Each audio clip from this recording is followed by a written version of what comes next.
ꯃꯌꯥꯝ ꯏꯆꯤꯟꯅꯥꯎ ꯃꯉꯣꯟꯗꯒꯤ ꯂꯥꯏꯚ ꯊꯨꯡꯂꯛꯆꯔꯦ ꯅꯨꯡꯁꯤꯔꯕ ꯏꯆꯤꯟꯅꯥꯎ ꯃꯌꯥꯝ ꯂꯥꯛꯄꯤꯌꯣ ꯑꯍꯥꯟꯕꯗ ꯏꯆꯤꯟꯅꯥꯎ ꯃꯌꯥꯝ ꯄꯨꯝꯅꯃꯛ ꯋꯦꯜꯀꯝ ꯇꯧꯖꯔꯤ ꯏꯆꯤꯟꯅꯥꯎ ꯃꯌꯥꯝ ꯂꯥꯏꯛ ꯇꯧꯕꯤꯌꯣ ꯁꯞꯄꯣꯔꯠ ꯇꯧꯕꯤꯌꯣ ꯁꯕꯁꯀ꯭ꯔꯥꯏꯕ ꯇꯧꯕꯤꯌꯣ ꯅꯧꯕ ꯏꯆꯤꯟꯅꯥꯎ ꯌꯥꯎꯕꯤꯕ ꯇꯥꯔꯒꯗꯤ ꯏꯆꯤꯟꯅꯥꯎ ꯃꯌꯥꯝ ꯑꯗꯩ ꯆꯥꯛ ꯆꯥꯕ ꯍꯧꯔꯒꯦ ꯉꯁꯤꯁꯦ ꯌꯥꯝ ꯅꯨꯡꯉꯥꯏꯔꯦ ꯑꯩ ꯅꯨꯡꯉꯥꯏꯕ ꯍꯥꯏꯗꯤ ꯑꯃꯨꯛ ꯍꯥꯏꯅꯤꯡꯉꯥꯏ ꯂꯩꯇ꯭ꯔꯦ ꯍꯧꯖꯤꯛ ꯑꯩꯒꯤ ꯑꯦꯜꯕꯤꯗ ꯂꯥꯛꯑꯒ ꯈꯪꯒꯅꯤ ꯀꯔꯤꯒꯤ ꯅꯨꯡꯉꯥꯏꯔꯤꯅꯣ ꯀꯔꯤꯒꯤ ꯍꯔꯥꯎꯔꯤꯅꯣ ꯍꯥꯏꯕꯗꯣ ꯃꯌꯥꯝ ꯌꯦꯡꯃꯤꯟꯅꯁꯤ ꯏꯆꯤꯟꯅꯥꯎ ꯃꯌꯥꯝ ꯂꯥꯛꯄꯤꯔꯣ ꯀꯣ ꯑꯩꯁꯦ ꯃꯌꯥꯝꯅ ꯀꯤꯡ ꯖꯣꯡ ꯃꯥꯜꯂꯤꯁꯨ ꯍꯥꯏꯕꯤꯔꯛꯑꯦꯕꯣ ꯑꯩ ꯁꯝꯀꯛꯁꯤꯒ ꯀꯤꯡ ꯖꯣꯡ ꯃꯥꯜꯂꯨꯔꯕ ꯀꯩꯅꯣ ꯁꯤ ꯐꯤꯒꯔ ꯆꯤꯡꯖꯜꯂꯨꯁꯦ ꯐꯦꯟꯁꯤ ꯂꯥꯛꯇ꯭ꯔꯤꯅꯦ ꯑꯗꯨ ꯏꯆꯤꯟꯅꯥꯎ ꯃꯌꯥꯝ ꯆꯥꯛ ꯆꯥꯕ ꯍꯧꯈꯤꯒꯦꯀꯣ ꯏꯟꯖꯥꯡ ꯉꯥ ꯊꯣꯡꯕ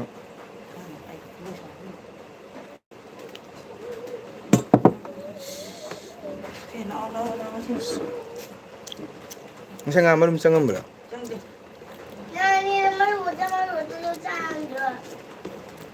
ꯀꯨꯊꯥꯗꯣ ꯌꯥꯁꯪꯅꯈ꯭ꯔꯕ ꯀꯨꯊꯥꯗꯣ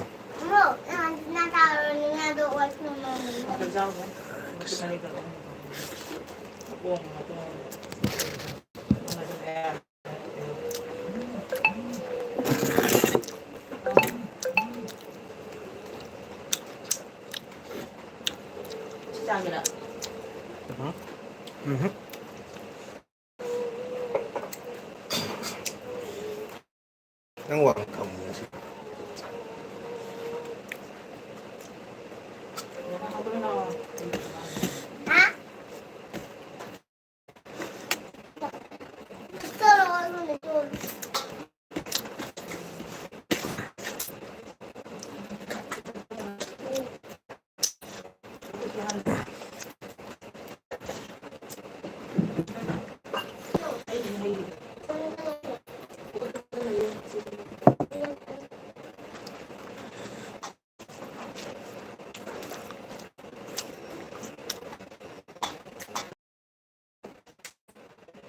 ꯀꯥꯏ ꯆꯠꯂꯨꯕ ꯈꯔ ꯆꯥ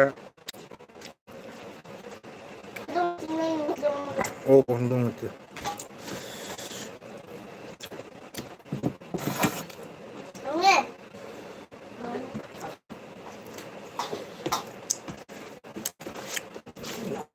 ꯊꯦꯡꯀ꯭ꯌꯨ ꯋꯥꯟ ꯂꯥꯏꯛ ꯊꯦꯡꯀ꯭ꯌꯨ ꯀꯅꯥꯅꯣ ꯀꯣꯃꯦꯟ ꯊꯝꯕꯤꯔꯝꯃꯣ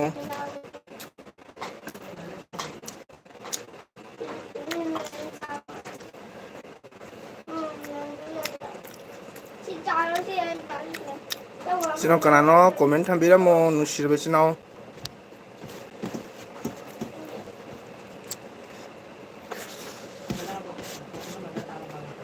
ꯍꯨꯝ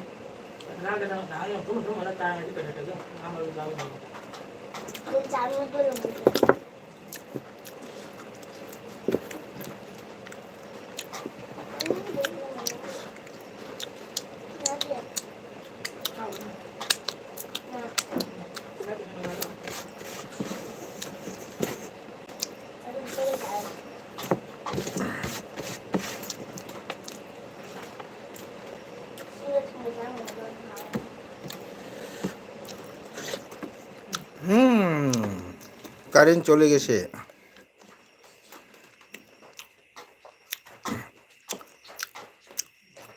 ꯂꯥꯏꯛ ꯑꯅꯤ ꯂꯥꯛꯑꯦ ꯏꯆꯤꯟꯅꯥꯎ ꯀꯣꯃꯦꯟ ꯊꯝꯕꯤꯔꯝꯃꯣ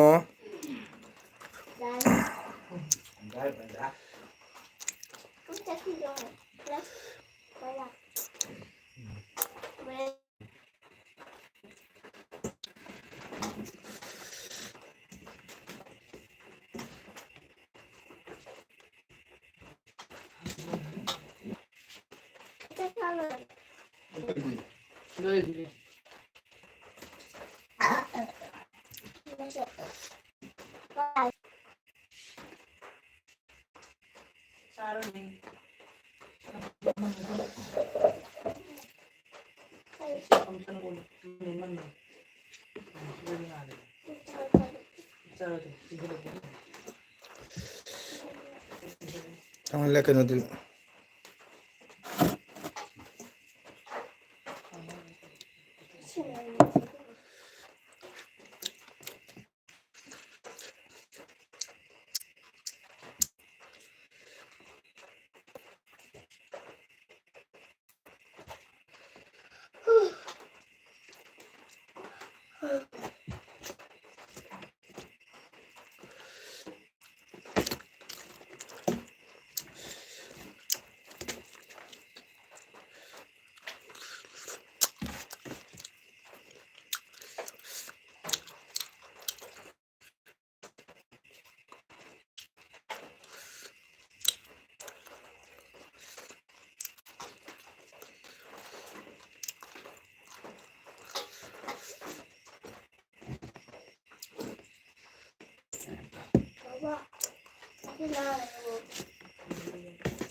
ꯃꯌꯥꯝ ꯁꯞꯄꯣꯔꯠ ꯇꯧꯕꯤꯌꯣ ꯀꯣꯃꯦꯟ ꯂꯥꯏꯛꯇꯤ ꯇꯧꯕꯤꯔꯦ ꯀꯣꯃꯦꯟ ꯊꯝꯕꯤꯔꯝꯗ꯭ꯔꯦ ꯀꯅꯥꯅꯣ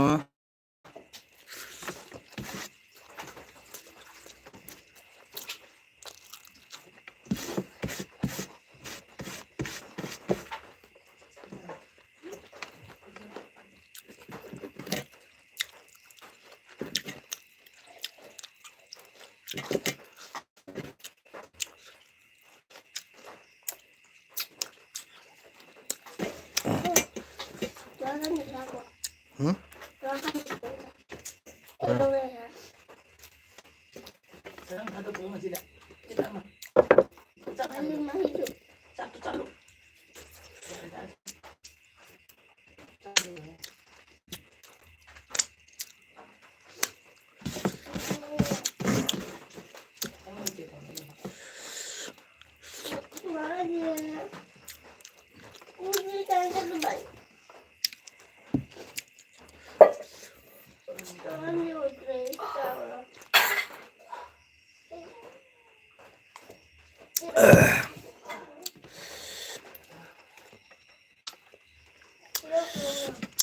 Sino kena lagi support topio like ini lah pie do komen di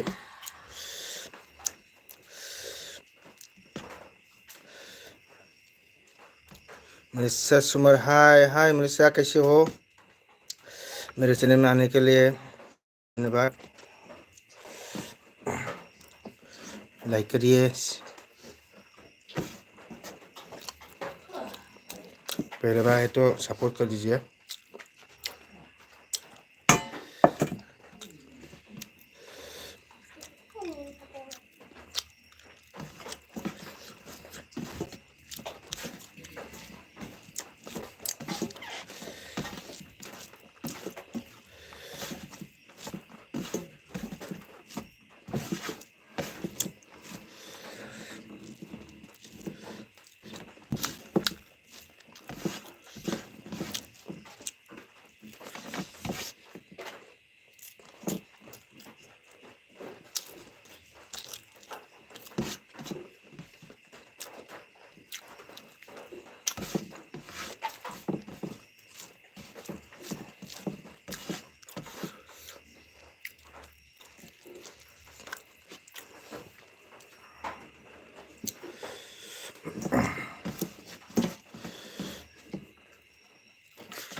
Hello. Ờ. Ừ. Hay vậy.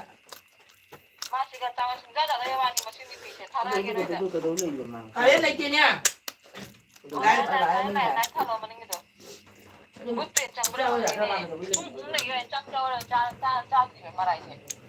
너희는 뚱뚱한 많이 가져오라며 돼.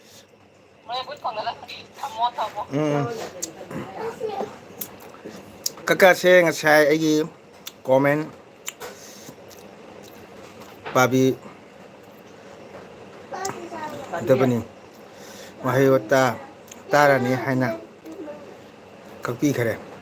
nate rebita ing ngal ko matam do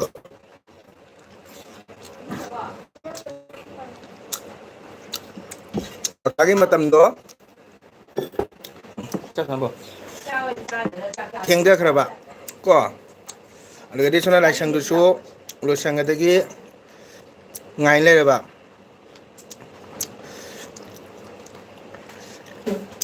đó thiêng cái đồ này này mà tầm chụp cũng phá cái đồ mobile gì battery giàu rồi có rồi cả cái các pani sang cái comment cái nó tông na paroi na pada bantik ko kakana yengi yengam mem do matam do 3 hours faraka dore aduga ina kan to bani kak pani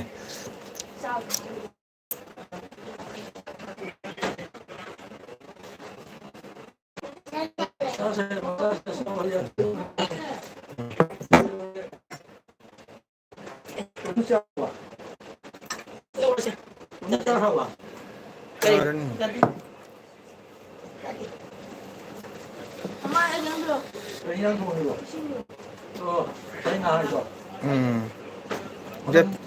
papunga jolam. Sabi ko mo lang nagde. Asahi.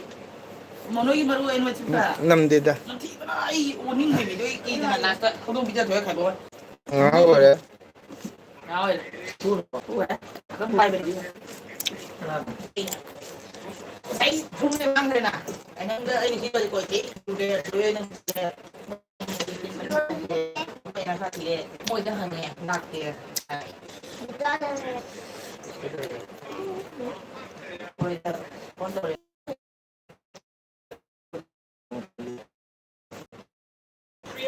Photo का लोग नहीं photo का लोग नहीं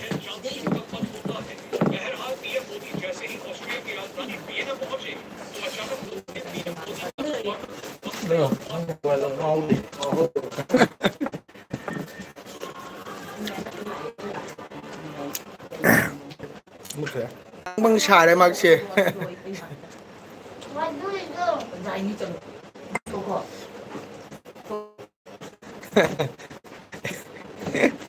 mấy chắc khi vẫn không ngủ rồi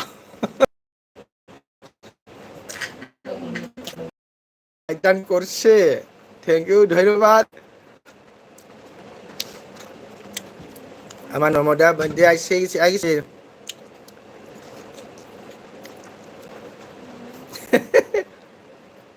তাদগি net কিতা হইছে রে কিছু হইছে না নেট মরছে নেট তো ভালো আছে আমার থাকার এই জায়গাটা মানে বাঁশের গাছের,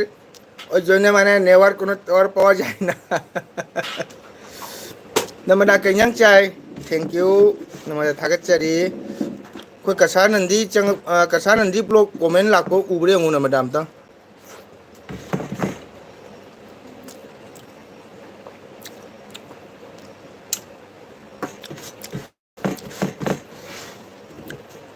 kano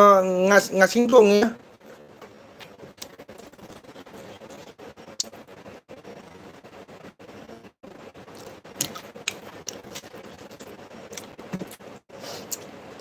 ngasing tong macam na mada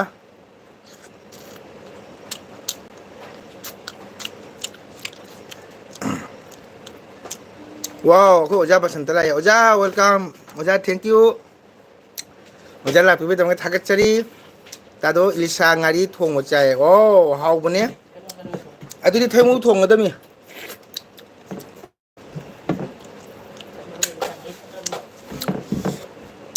thaimu thong jagadam judi ichen nandi lakte lani maki do akoi LB da like people da ne blue pin of them hai to bi me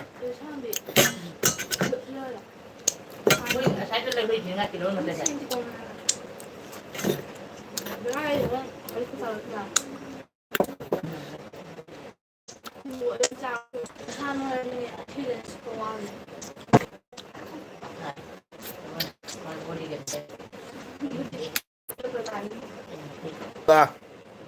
karon ga taruga thonge yes nang du khang du ga phunaram doi do lisangari na pharba chen ba thaibo mo na lang na bom tha ba ma de lisangari na che thaibo mo gi chena khang ang chelak pada alu na bong pokhai gi ba matam siga alu na pokhai karon na masi lisangari hat lagi aidana karong gi maru me ama thin lisangari chai chai de ma hau jo re ba ngasing chamandana kakado sinadana lipa ai khoi sigadi nit ki problem se khara wale akhoi siga chu ne chi nunga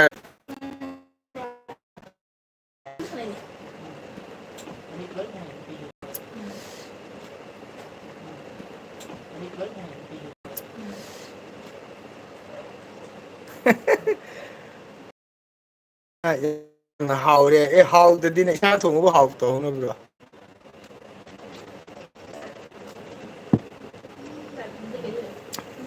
Kau dia bitai watau, kakagi uwana nati, net kundo, patah natau ni tu. Ure.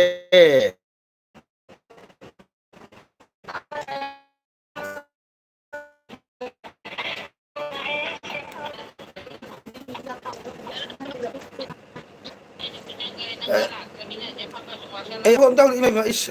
mình bảo xin cuốn hoa gari này em tao hôm mày xì đấy, hay là gari gai thara gari khudang jawab deh, mày em tao hulu ba,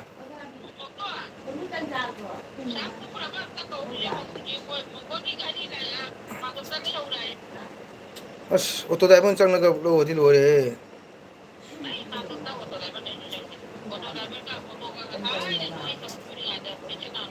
lemangi karena thang itu ki chair matak tera matak kan lehu bune phak matak ta bara matak tu kar kaino me balising kutani putari gari ni sire patrapi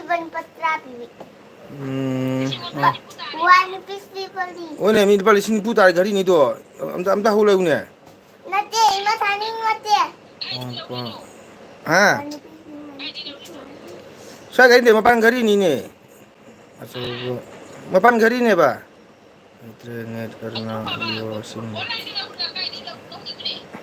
aduga ida online phang gari inte to America de mi lo US tagi order to tan chona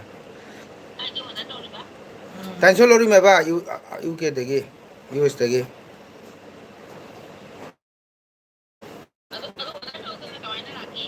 aduni tummi ber hago trip ne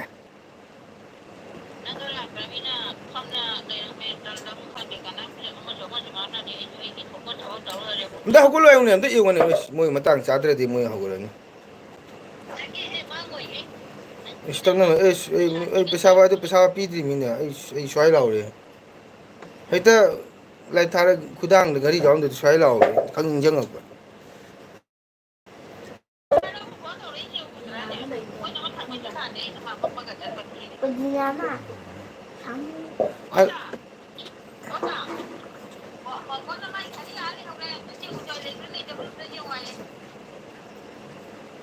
ꯃꯥ ꯂꯩꯍꯧꯔꯤꯕꯅꯤ ꯃꯥ ꯂꯥꯏ ꯁꯦꯕꯥꯏ ꯎꯔꯛꯇꯦ ꯃꯉꯪ ꯃꯔꯛꯇꯨꯒ ꯃꯥ ꯎꯗ꯭ꯔꯣ ꯆꯠꯂꯣ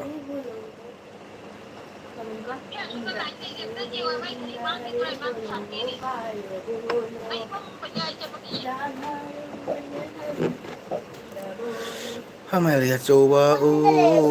ꯎꯄꯥꯏ ꯂꯩꯇ꯭ꯔꯦ net ꯀꯔꯨꯅꯥ Jio ꯁꯤꯝ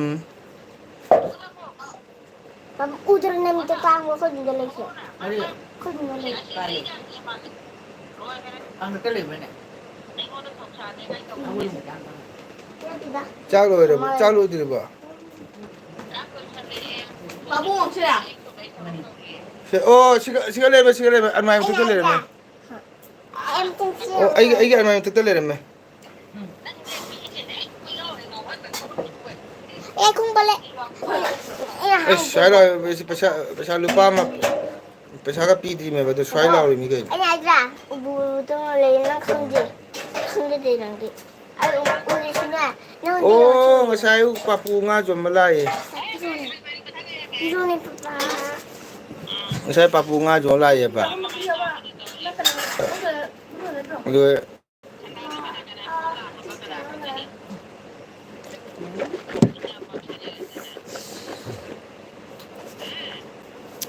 ꯏꯄꯥ ꯃꯥꯏꯁꯦ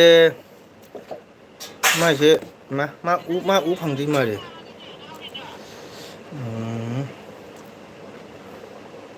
ꯑꯣ ꯃꯥꯏꯁꯦ ꯍꯥꯡꯗ꯭ꯔꯤ ꯃꯥꯜꯂꯦ ꯃꯥ ꯑꯦꯜꯕꯤ ꯍꯧꯔꯣ ꯍꯥꯏ ꯍꯥꯏꯔꯛꯏ ꯑꯃꯨꯛꯀ ꯑꯃꯨꯛ ꯒ꯭ꯌꯥꯟ ꯃꯦꯟ ꯇꯥꯗ꯭ꯔꯦꯗ ꯇꯧꯔꯤꯁꯦ ꯍꯣꯏꯃꯥ ꯒꯥꯔꯤꯒꯤ ꯋꯥꯔꯤꯁꯤꯗꯤ ꯒꯥꯔꯤꯒꯤ ꯋꯥꯔꯤꯁꯤꯗꯤ ꯒꯥꯔꯤꯒꯤ ꯋꯥꯔꯤꯁꯤꯗꯤ ꯌꯥꯝ ꯅꯛꯂꯗꯤ ꯀꯀꯥ ꯆꯠꯂꯒꯦ ꯌꯦꯡꯉꯨꯒꯦ ꯌꯦꯡꯉꯨ ꯍꯥꯏ ꯅꯈꯣꯏꯅ ꯅꯃꯗ ꯕꯦꯟꯙꯧ ꯅꯟꯗꯤꯗꯣ ꯀꯁꯥ ꯅꯟꯗꯤ ꯄꯨꯂꯞꯇꯣ ꯁꯨ ꯑꯦꯜꯕꯤ ꯍꯧꯔꯣ ꯍꯥꯏꯅ ꯃꯦꯁꯦꯁ ꯊꯥꯔꯛꯏꯕ ꯈꯨꯃꯟ ꯕ꯭ꯂꯣꯛꯅ ꯉꯁꯥꯏ ꯂꯧꯊꯣꯛꯑꯕꯅꯦꯕ ꯑꯗꯨ ꯍꯧꯖꯤꯛ ꯃꯥꯅ ꯑꯃꯨꯛ ꯑꯩꯒꯤ ꯀꯣꯃꯦꯟꯁꯦ ꯎꯗ꯭ꯔ ꯑꯩꯒꯤ ꯂꯥꯏꯐ ꯊꯥꯏꯁꯦ ꯎꯗ꯭ꯔ ꯈꯪꯗꯦ ꯅꯔꯃꯗꯥ ꯑꯋꯣꯏꯕ ꯇꯥꯡꯂꯗꯤ ꯄꯥꯝꯃꯨꯏ ꯀꯀꯥ ꯑꯣ ꯔꯦꯕꯤꯇꯥ ꯂꯩꯔꯝꯃꯦ ꯀꯀꯥ ꯘꯔꯤꯗꯣ ꯀꯀꯥꯅ ꯀꯥꯎꯟ ꯇꯧꯔꯝꯃꯦ ꯀꯀꯥ ꯑꯩꯒꯤ ꯒꯣꯗꯦꯖ ꯃꯊꯛꯇ ꯂꯩꯔꯝꯃꯦ ꯑꯩꯒꯤ ꯂꯥꯏꯔꯤꯛ ꯊꯝꯃꯤꯕ ꯒꯣꯗꯦꯖ ꯃꯊꯛꯇ ꯂꯩꯔꯝꯃꯦ ꯑꯩꯅ ꯀꯥꯎꯊꯣꯛꯈꯤꯕꯗꯣ ꯁ꯭ꯋꯥꯏ ꯂꯥꯎꯊꯣꯛꯈꯤꯕꯗꯨ ꯇꯨ ꯁꯤꯒ ꯂꯩꯔꯁꯦ ꯁꯤ ꯒꯥꯔꯤꯁꯤꯅꯦ ꯍꯥꯏꯁꯦ ꯎꯔꯕ ꯁꯤ ꯒꯥꯔꯤꯁꯦ ꯐꯣꯇꯣ ꯃꯥꯟꯗꯣꯞꯅꯤꯅꯅꯦ ꯃꯣꯏꯗꯤ ꯒꯥꯔꯤ ꯃꯌꯥꯝ ꯂꯩꯌꯦꯕꯀꯣ ꯑꯣꯇꯣ ꯄꯥꯔꯀꯤꯡꯒꯤ ꯑꯗꯨꯅ ꯀꯤꯖꯔꯨꯏꯕ ꯇꯥꯡꯕꯅꯤꯅꯅꯦ ꯑꯆꯨꯝꯕꯅꯦ ꯁꯦ 40,000ꯅꯤ ꯁꯦ ꯇꯣꯛ ꯇꯥꯔꯦ ꯀꯀꯥ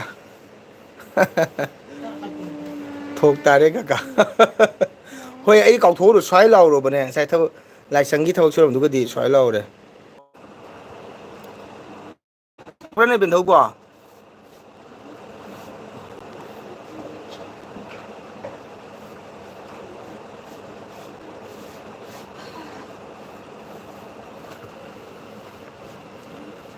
ꯇꯥꯗꯣꯒꯤ ꯅꯦꯠꯀꯤ ꯋꯥꯔꯤ ꯀꯔꯤ ꯍꯤꯟꯖꯥꯡ ꯆꯥꯔꯤꯅꯣ ꯇꯥꯗꯣ ꯏꯂꯤꯁꯥ ꯉꯥꯔꯤ ꯏꯆꯦ ꯅꯟꯗꯤ ꯂꯥꯛꯇꯦ ꯗꯉꯥ ꯃꯔꯨ ꯑꯂꯨꯒ ꯃꯔꯨ ꯉꯁꯤꯡ ꯆꯥꯕ ꯇꯥꯗ ꯑꯩꯈꯣꯏ ꯁꯤꯒꯗꯤ ꯅꯦꯠꯀꯤ ꯄꯣ ꯂꯩꯇꯦ ꯇꯥꯗꯣ ꯍꯧꯔꯤꯅꯖꯤ ꯖꯒꯅꯥꯊ ꯍꯥꯎꯔꯤ ꯑꯣ ꯍꯣ ꯍꯣ ꯍꯣ ꯑꯔꯣ ꯍꯥꯎꯔꯤ ꯅꯖꯤ ꯍꯥꯇꯥ ꯖꯣꯏ ꯖꯒꯅꯥꯊ ꯍꯥꯎꯔꯤ ꯑꯣꯀꯦ ꯗꯥꯗꯣ ꯏꯟꯁꯥꯡ ꯊꯣꯡꯕꯅꯤꯅ ꯌꯥꯝ ꯍꯥꯎꯔꯤ ꯏꯁꯥꯡ ꯊꯣꯡꯕꯅꯤꯅ ꯍꯥꯎꯕꯅꯤ ꯆꯨꯝꯃꯤ ꯀꯀꯥꯒꯤ ꯎ ꯑꯅꯥ ꯅꯠꯇꯦ ꯍꯅꯃꯒꯣꯔ ꯐꯖꯩ ꯗꯥꯗꯥ ꯏꯅꯃ ꯄꯨꯔꯒ ꯅꯣꯡꯃ ꯂꯥꯛꯎ ꯆꯥꯛ ꯆꯔꯥ ꯑꯃ ꯆꯥꯃꯤꯟꯅꯁꯤꯀꯣ ꯑꯣ ꯍꯣꯏ ꯍꯣꯏ ꯌꯦꯡꯁꯤ ꯅꯥ ꯌꯦꯛꯇꯕꯀꯣ ꯑꯣꯏꯃꯥ ꯑꯋꯥꯡꯕ ꯄꯥꯝꯂꯒ ꯆꯨꯝꯕꯅꯨ 얼마 거리도 덕다리 마트 코멘 파오 빠레코 나도 먹고 나톤도 거리 떠오르게 나톤 세 우링이네 너무나 능보 세 우링 퉁우리 몇 우대기 볼 라와이는 부샷 그래 Nganteng ngai. Wadarang mo. 형 아시네요.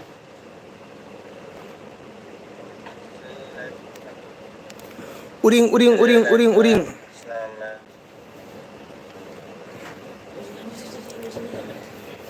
아도 나마다 벤토 난디 코멘 락부 우브라 능 모바일 다 뭐 이니 노린도 이니 독리니네 Untung nung sini. 돌돌 도 붙어고 다 맛이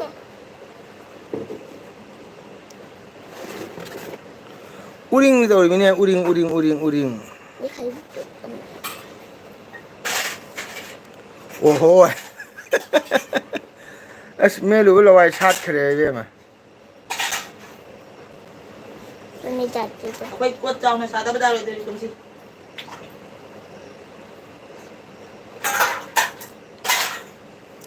나마다 능원다 가사는 디 블록 락부 우브라 오 락대 아도 막 어디 그런 또 리바 벤도는 디네 랩 하우로이나 둑땅과 호이네 पैसा पाइबगी सिबनी अखोदी उपाय लेते सिब ngambagi panghal kakai nang haunuko ase mina gift pire mi gift khangabo isenan digi comment lakte o as namada chawning bana ko tha ma mangda kaino tha khai mangda kaino nan gasanan digi mai je kaino hai to biwari ni khangbra kaka gi na tongi uring do ko hi tayu kaka o Huy thế phải bro? Ồ, tay cái hơn tụi mình đây tay đông kìa, cá chiên giống không, cá chiên ngang đi giống mình nó được hai ta này.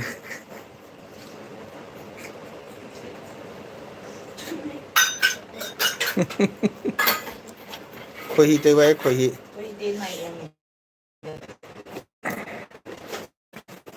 Chị hi chăm mới đi xuống được ăn căng. 성이 거의 되나 봐. 와, 여러분들 다 이거 잡으러 거의. 그래서 이거 가렵게 Narmada tabra, benau nanti to khambar na ai hai to mi ba. Aduna ma comment am chang tre ba gi de ko. Mana comment thara aina u da ba. 아니, 빨리 나 할게. 엄마 아직 푸닝이 오빠다. 푸닝이. 내가 할게, 안 잘해. Homigi guli chawai. Namana ba tado chummi aisu aduk tang ba siba ngamde ko khange haisan narano. Beton chari ba le ipani ba pore lenjar o khange nang do siba pasa pamu sidri ma khange. Sirun gari siraga ta kainu nate. Ai tabu isai chapani na sum siba ne aina pamjabado haji di gari kanau sinadre ba. Ai gari jam pamje ba aduna dum sirmida 너는 다 제대로 homigi guli chawai chage khoihiga homi guliga tashan nara cha bai dani 그냥 쓰는 가우돈 봐봐는 bendau nandi se 뭐 lb 미달할게 thariye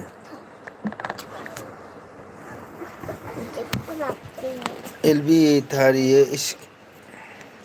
lb thariye Ako min dimi. bendau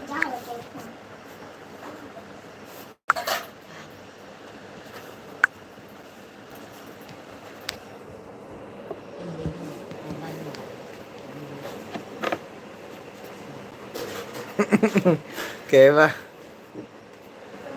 khut sok pa anamada benthau nandi lani so phabani kaka natraga baskandi gi apomba jengba maibagi hidak cha ai do maibagi hidak cha ti ha tado nang loina khangine haujik sinadre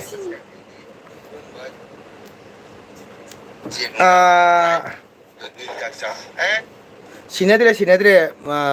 그노 너마다 춤니 아두 다음 건데 한데 시리고 거리세 아두나 좀 밤제바 하이타레 거리세 이나 아두나 좀 자기 개따레 하지간 거리시디 뿌라 하나기 너트레바 뿌라 톡탁 마다 배터리 부트리기 잠는 게 짜니 비도 싱데바 하이타레 거 아두가 이나 좀 거리세 좀 시버니 하이디 거리 시내들에 모바일에 파이너라미나 거 아이디 한데 올 모델 미니드라 아이디 올 모델 미니야 아두나 아이디 아두나 파이리바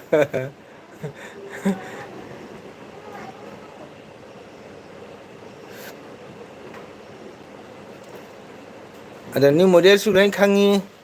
और model sulain khangi adega माल नहीं है माल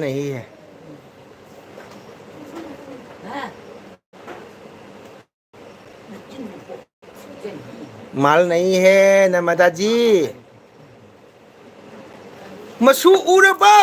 उड़े बेंधौ नमस्ते नमस्ते नमस्ते बेंधौ जोय बेंधौ जोय 다르방고 잠 싱해보 nga싱 짜만나 다르방고 잠 싱해보 nga싱 짜만나 싱데다 나마다 땀곤디 시니 아이기 와칼론디 시니까 벤하우다 블루 피로 피게 와우 가렌 차카레 하이 벤하우 피게 벤하우 띵동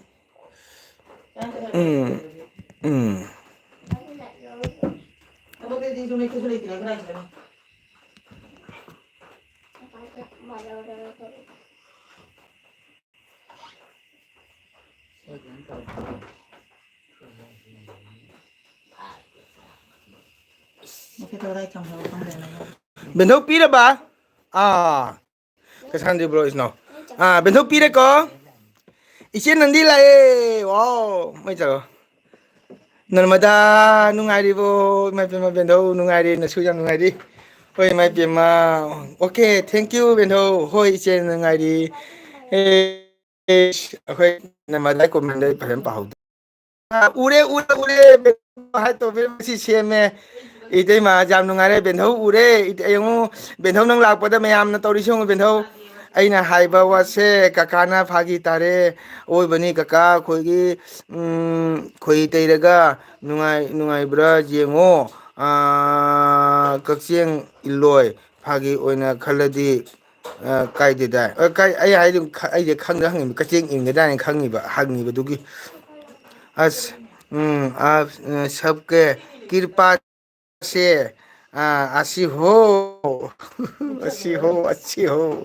हाँ सबने आशीर्वाद दीजिए मेरा बहन नर्मदा जी को तो बेंधौ लाए आई बेंधौ नुसिबी तादमंगो जाम सिंगेबो ngasing चामन हारिबा Saida I सिंगदे Narmada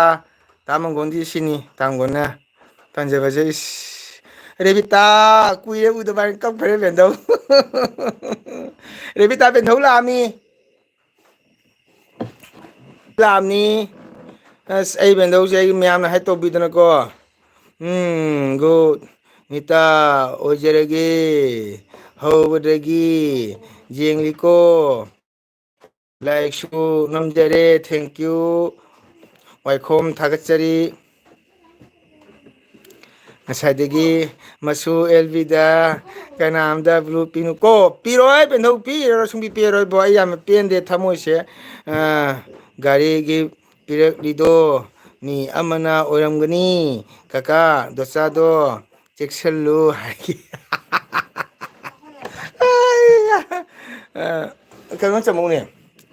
es bendo jam pende ko akhoge channel sigare youtuber singche asmai to ba hongde benthau lakpani kaka la revita benthau la ne aduni kaka na harau ise yengo ai benthau lakpada banare ne modi lakpade helibo ngasi revita no kaka na aibu haitaba amu hingale haliba amu hingale che nandi kari mathel hauge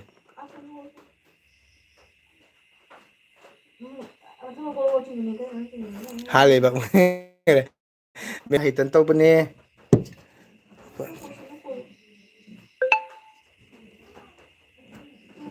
Trên lần đi cái nhang cha gai. Khôi bên đâu đó. Mi đâu.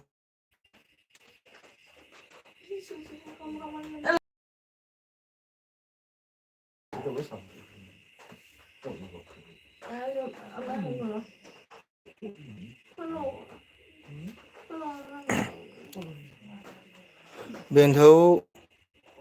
lạc tờ bờ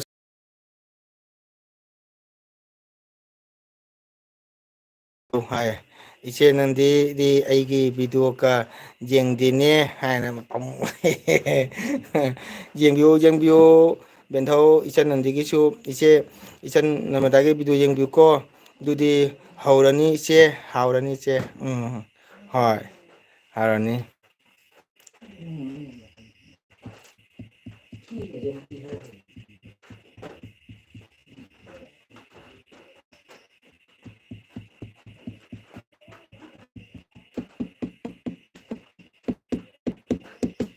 khôi bên đâu đi hao cha bani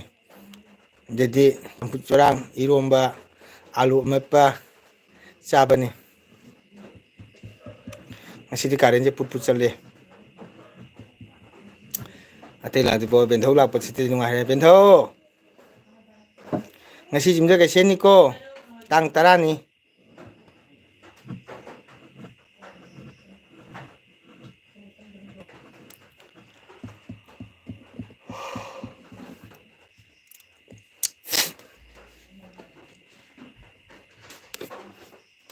sak ngsi te karen se mong thar ma ching được cái tàu đấy theo cái tin nungai rebita mui na ibu nong mai na kap laga haliba ben hau la baga wari nungai tu mi rebita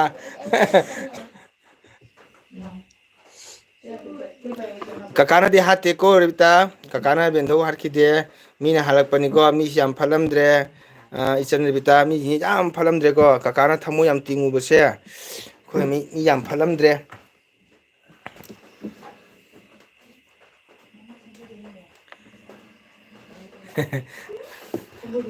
moise ben thau cookie ro aduni aidine youtube se paisa gi tawri nate ko asengba pamjebagi tawri ni youtube se mane namada duni ne tamgo su paisa pam to bonti ni krai paisa phangne thaje bonti dai su aina nungti masugi lb se uraga ne mitagi pirang tana tumina tumli ni rebita aduni benthona ai comment na lag ja dreba miyam na mi se hai to bi de mi se block to sandana khangaba ai video sem gi do me se gi damakta ai bende benthobu hali do aduni khoi meitei masen tongnarim tani se ama su blue pire ka gi mi gi kano to bu hai to do no ba asi yam phataba bebhar ne ba se chenandi hai beno ka pro jare na hoche khoi gi imhang pa khumanna saloi se bi mai bro aduni haji beno kaim khalo no haji bo lai la su pi ro aduni narmada kuire bendhogi chene mona hai to bin ko amta lakti se bendhong na aigi kanu su uba live thari se do comment ida ga ina u da ko ta do kana no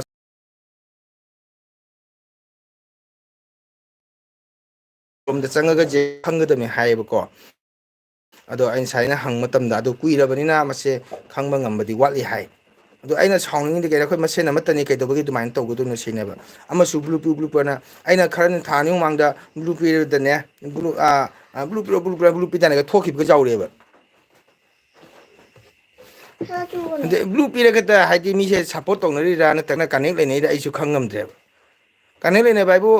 nangi video ai ni yeng nang na sub tawre haire ai new sub tawramni support to mina si video mu si haina re okay lore sapu cham lo to ja bra mi yeng mobile lagi ꯑꯗꯨꯕꯨ okay ꯆꯦꯅꯦꯜꯒꯤ ꯇꯔꯞꯇꯒꯤ ꯑꯗꯨꯝ blue ꯄꯤꯅꯧ pin ꯄꯤꯌꯨ ꯑꯗꯨ ꯑꯗꯨꯝ ꯄꯤꯔꯤꯅꯦꯕ ꯄꯤꯕꯗꯣ ꯄꯤꯔꯗꯤ ꯐꯖꯅ ꯆꯨꯝꯅ ꯃꯥꯏ blue ꯄꯤꯔ ꯑꯗꯨꯝ ꯂꯩꯔꯣ ꯀꯔꯤꯒꯤ ꯃꯤꯉꯣꯟꯗ ꯑꯃꯨꯛ ꯍꯥꯏꯠ ꯇꯧꯗꯣꯏꯅꯣꯕ ꯁꯤꯅꯤꯗ ꯑꯩꯅ ꯁꯥꯎꯅꯤꯡꯉꯤꯁꯦ ꯆꯦꯅꯟꯗꯤ ꯚꯤꯗꯤꯑꯣ ꯂꯤꯁ ꯑꯝꯇ ꯇꯧꯔꯛꯎ ꯇꯧꯔꯛꯀꯅꯤꯗ ꯕꯦꯟꯊꯧ ꯁꯣꯏꯗꯅ ꯏꯁꯣꯔ ꯂꯩꯕꯅꯤ ꯕꯦꯟꯊꯧ ꯀꯀꯥꯅ ꯍꯥꯠꯂꯤꯗꯣ ꯑꯩꯅ ꯅꯠꯇꯦ ꯅꯪ ꯍꯧꯅꯨ ꯃꯨꯠꯀꯅꯤ ꯃꯤꯅ ꯇꯧꯔꯤꯅꯤꯍꯦ ꯅꯪ ꯁꯨ ꯇꯥꯎ ꯅꯅꯥ ꯊꯥꯔꯛꯀꯅꯤ ꯅꯪ ꯏꯁꯣꯔ ꯂꯩꯕꯅꯤ ꯕꯦꯟꯙꯧ ꯀꯀꯥꯅ ꯍꯥꯠꯂꯤꯗꯣ ꯀꯀꯥꯅ ꯍꯥꯠꯂꯤ ꯅꯠꯇꯦ ꯅꯪ ꯒꯙꯥ ꯑꯗꯨꯅꯦ ꯑꯩ ꯑꯁꯤꯒꯤ ꯚꯤꯗꯤꯑꯣ ꯁꯦꯝꯗꯣꯔꯤꯃꯤ ꯅꯃꯗ ꯇꯥꯕ꯭ꯔꯥ ꯇꯥꯗꯣꯃꯒꯣꯅ ꯍꯥꯏꯁꯦ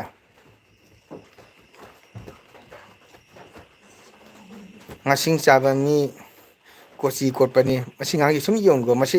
ꯀꯥꯔꯟ ꯇꯥꯔꯤ ꯃꯥ ꯉꯥꯡꯗꯣꯏꯁꯤ ꯃꯥꯅ ꯁꯨꯝ ꯈꯟꯅꯕ ꯍꯧꯗꯣꯏꯅꯤ ꯌꯦꯡꯉꯨ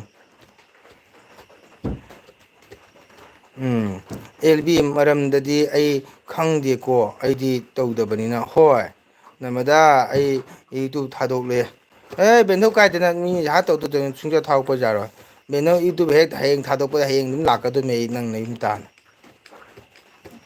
ꯑꯗꯨꯅꯤ ꯅꯔꯃꯗꯥ ꯌꯥꯝꯅ ꯁꯥꯎꯅꯤꯡꯉꯤ ꯌꯥꯝ ꯄꯦꯟꯗꯦ ꯀꯣ ꯑꯩꯅ ꯕ꯭ꯂꯨ ꯄꯤꯌꯨꯅ ꯕ꯭ꯂꯨ ꯄꯤꯔꯒꯇ ꯍꯥꯏꯗꯤ ꯑꯩꯈꯣꯏꯁꯦ ꯂꯣꯏꯅ ꯃꯔꯤ ꯀꯥꯅꯦꯛ ꯂꯩꯅꯔꯕꯁꯤꯡꯗ ꯒꯟ ꯄꯤꯌꯨ ꯄꯤꯟ ꯄꯤꯌꯨ ꯑꯗꯨ ꯄꯤꯌꯨ ꯑꯗꯥ ꯄꯤꯌꯨꯅ ꯁꯨꯅꯤ ꯁꯞꯄꯣꯔꯠ ꯇꯧꯔꯦ ꯁꯞꯄꯣꯔꯠ ꯇꯧꯕꯤꯗꯦ ꯑꯗꯨ ꯃꯤꯉꯣꯟꯗ ꯍꯥꯏꯔꯒ ꯃꯤꯉꯣꯟꯗ ꯑꯦꯗꯚꯔꯇꯥꯏꯁ ꯇꯧꯔ ꯀꯥꯟꯅꯗꯦꯀꯣ ꯃꯁꯤ ꯃꯦꯗꯤꯌꯥꯅꯤ ꯑꯗꯣ ꯑꯩꯗꯤ ꯉꯁꯤꯕꯨ ꯑꯩ ꯆꯦꯅꯦꯜꯁꯤꯒ ꯂꯥꯛꯄ ꯃꯩꯇꯩ ꯃꯆꯥ ꯑꯩ ꯂꯣꯏꯅ ꯁꯞꯄꯣꯔꯠ ꯇꯧꯔꯤ ꯑꯩ ꯇꯧꯔꯤ ꯚꯤꯗꯤꯑꯣ ꯌꯦꯡꯉꯤ ꯁꯞꯁꯀ꯭ꯔꯥꯏꯕ ꯇꯧꯕꯤ ꯀꯣ ꯑꯩꯉꯣꯟꯗ ꯇꯧꯕ ꯐꯔꯦ ꯇꯧꯕꯤꯔꯛꯇꯕ ꯐꯔꯦ ꯃꯥꯅ ꯈꯪꯉꯤ ꯑꯩꯅ ꯁꯞ ꯇꯧ ꯍꯥꯏꯔ ꯑꯩꯅ ꯁꯞꯄꯣꯔꯠ ꯇꯧ ꯁꯞꯁꯀ꯭ꯔꯥꯏꯕ ꯇꯧꯕꯤꯔꯛꯎ ꯑꯩꯁꯨ ꯇꯧꯖꯒꯦ ꯍꯥꯏꯅ ꯇꯧꯔꯒꯅꯦ ꯊꯥ 5 ꯃꯇꯨꯡꯗꯒꯅꯦ ꯑꯃꯨꯛꯀ ꯑꯃꯨꯛ ꯏꯌꯥꯝꯕ ꯗꯗꯥ ꯁꯞꯄꯣꯔꯠ ꯇꯧꯕꯤ ꯑꯩꯁꯨ ꯁꯞ ꯇꯧꯖꯔꯛꯀꯦ ꯍꯥꯏꯕ ꯌꯥꯎꯔꯤꯕ ꯑꯗꯨꯗꯤ ꯃꯣꯏꯗꯣ ꯃꯤꯒꯤ ꯚꯤꯗꯤꯑꯣ ꯌꯦꯡꯉꯤꯕ꯭ꯔꯥ ꯑꯁꯤꯅꯤ ꯅꯔꯃꯗꯥ ꯑꯩꯅ ꯍꯪꯉꯤꯕ ꯀꯣꯏꯁꯟꯁꯦ ꯐꯥꯔꯁ ꯀꯣꯏꯁꯟꯗ ꯁꯄꯣꯁ ꯅꯔꯃꯗꯥꯅ ꯍꯥꯏꯔꯦ ꯇꯥꯃꯣꯒꯣꯟ ꯑꯩꯉꯣꯟꯗ ꯁꯞ ꯇꯧꯕꯤꯔꯛꯎ ꯑꯩꯁꯨ ꯁꯞ ꯇꯧꯖꯒꯦ ꯁꯞꯄꯣꯔꯠ ꯇꯧꯃꯤꯟꯅꯁꯤ ꯍꯥꯏꯔꯦꯕꯀꯣ ꯑꯗꯣ ꯇꯥꯃꯣꯒꯣꯟꯅ ꯅꯉꯣꯟꯗ ꯇꯧꯔꯦꯕ ꯁꯞꯁꯦ ꯁꯞ ꯇꯧꯔꯦ ꯀꯣꯃꯦꯟ ꯄꯤꯔꯦ ꯅꯪꯅ ꯑꯩꯒꯤ ꯚꯤꯗꯤꯑꯣ ꯌꯦꯡꯕꯤꯑꯕ ꯅꯠꯇ꯭ꯔꯅꯦ ꯅꯔꯃꯗꯥ ꯑꯗꯨꯃꯛꯇꯤ ꯑꯩꯈꯣꯏꯁꯨ ꯕ꯭ꯂꯨ ꯄꯤꯌꯨ ꯍꯥꯏꯔꯒ ꯃꯤꯒꯤ ꯆꯦꯅꯦꯜ ꯂꯥꯛꯄꯒꯤ ꯏꯁꯩ ꯑꯃ ꯁꯛꯊ ꯁꯤꯕꯨꯗ ꯇꯣꯏꯅ ꯐꯥꯎꯕ ꯀꯩ ꯍꯥꯏꯕ ꯃꯆꯥꯅꯨꯄꯤ ꯑꯗꯣ ꯃꯪꯒꯣꯜ ꯕꯜꯖꯨꯗ ꯂꯥꯛꯄꯗ ꯂꯤꯁ ꯁꯦꯝꯒꯅꯤ ꯉꯁꯤ ꯑꯩꯁꯦ ꯁꯣꯏꯗ꯭ꯔꯕꯅꯤ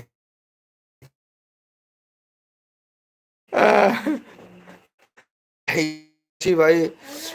ꯆꯥꯛ ꯆꯣꯡꯕ ꯈꯪꯗꯦ ꯄꯨꯔꯥ ꯄ꯭ꯔꯣꯒꯥꯝꯗ ꯈꯪꯗꯦ ꯅꯦꯠꯁꯤꯕꯨ ꯑꯩꯒꯤꯔ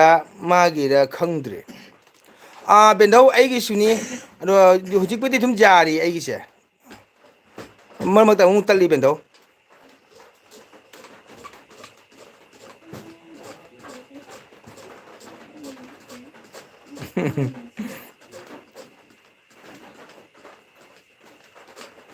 ꯅꯦꯠꯁꯤꯕꯨ ꯑꯩꯒꯤꯔ ꯃꯥꯒꯤꯔꯥ ꯕꯦꯟꯙꯧ ꯑꯩꯒꯤꯗꯤ ꯁꯨꯝ ꯌꯥꯔꯤꯀꯣ ꯐꯖꯕ ꯏꯁꯩ ꯀꯅꯥ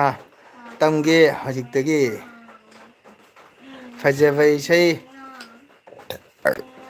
ꯈꯟꯅ ꯊꯝꯒꯦ ꯍꯧꯖꯤꯛꯇꯒꯤ ꯊꯝꯃꯣ ꯀꯔꯤ ꯏꯁꯩ ꯍꯤꯟꯗꯤꯔ ꯃꯩꯇꯩꯔꯣꯜꯂꯣ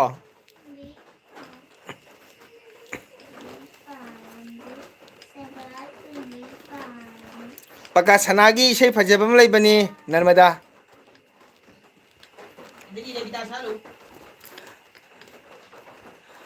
ꯄꯀꯥ ꯁꯅꯥꯒꯤꯅꯦ ꯃꯅꯤꯄꯨꯔ ꯄꯀꯥ ꯁꯅꯥ ꯐꯣꯛ ꯏꯁꯩ ꯁꯛꯄꯗꯣ ꯃꯥꯒꯤ ꯏꯁꯩ ꯐꯖꯕ ꯂꯩꯕꯅꯤ ꯅꯔꯃꯗꯥ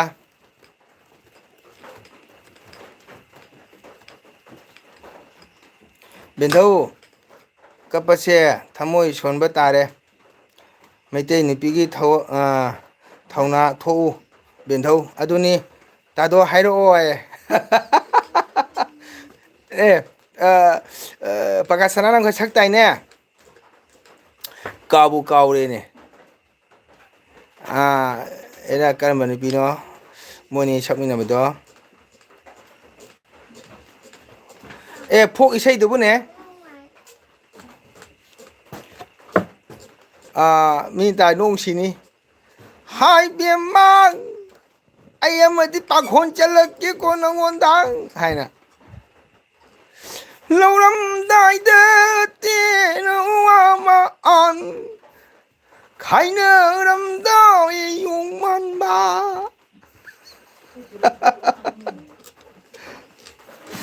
ꯌꯥꯝ ꯐꯖꯕꯅꯤ ꯄꯀꯥ ꯁꯅꯥꯗꯣ ꯑꯩꯗꯤ ꯈꯪꯗꯦꯀꯣ ꯑꯣ ꯃꯅꯤꯄꯨꯔꯤ ꯐꯣꯛ ꯏꯁꯩꯗꯅꯦ ꯃꯥꯁꯦ ꯈꯨꯂꯪ ꯏꯁꯩꯗꯅꯦ ꯍꯧꯖꯤꯛ ꯌꯥꯝ ꯐꯖꯕꯅꯦ ꯄꯀꯥ ꯁꯅꯥ ꯑꯁ ꯏꯁꯩ ꯅꯨꯡꯉꯥꯏꯕꯅꯤ ꯈꯨꯅꯨꯡ ꯏꯁꯩꯒ ꯁꯛꯄꯁꯤꯗꯤ ꯆꯦꯊꯕꯖꯥꯠꯅꯤ ꯑꯣꯏ ꯃꯥ ꯈꯨꯂꯪ ꯏꯁꯩ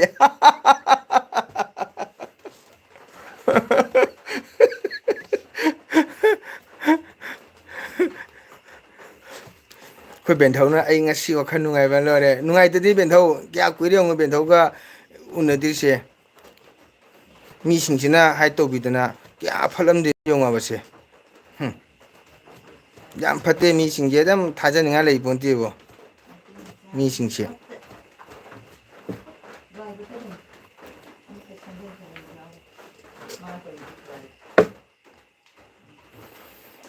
गुरी हटनैया मुझे ना दो हरी हरी चूड़िया हाना इसे इम्फिल लेबनेबा अदुदि ngamjero इसाइदुदि फजै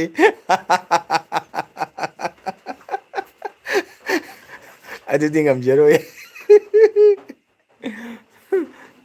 फागी तौरिमिदा सोम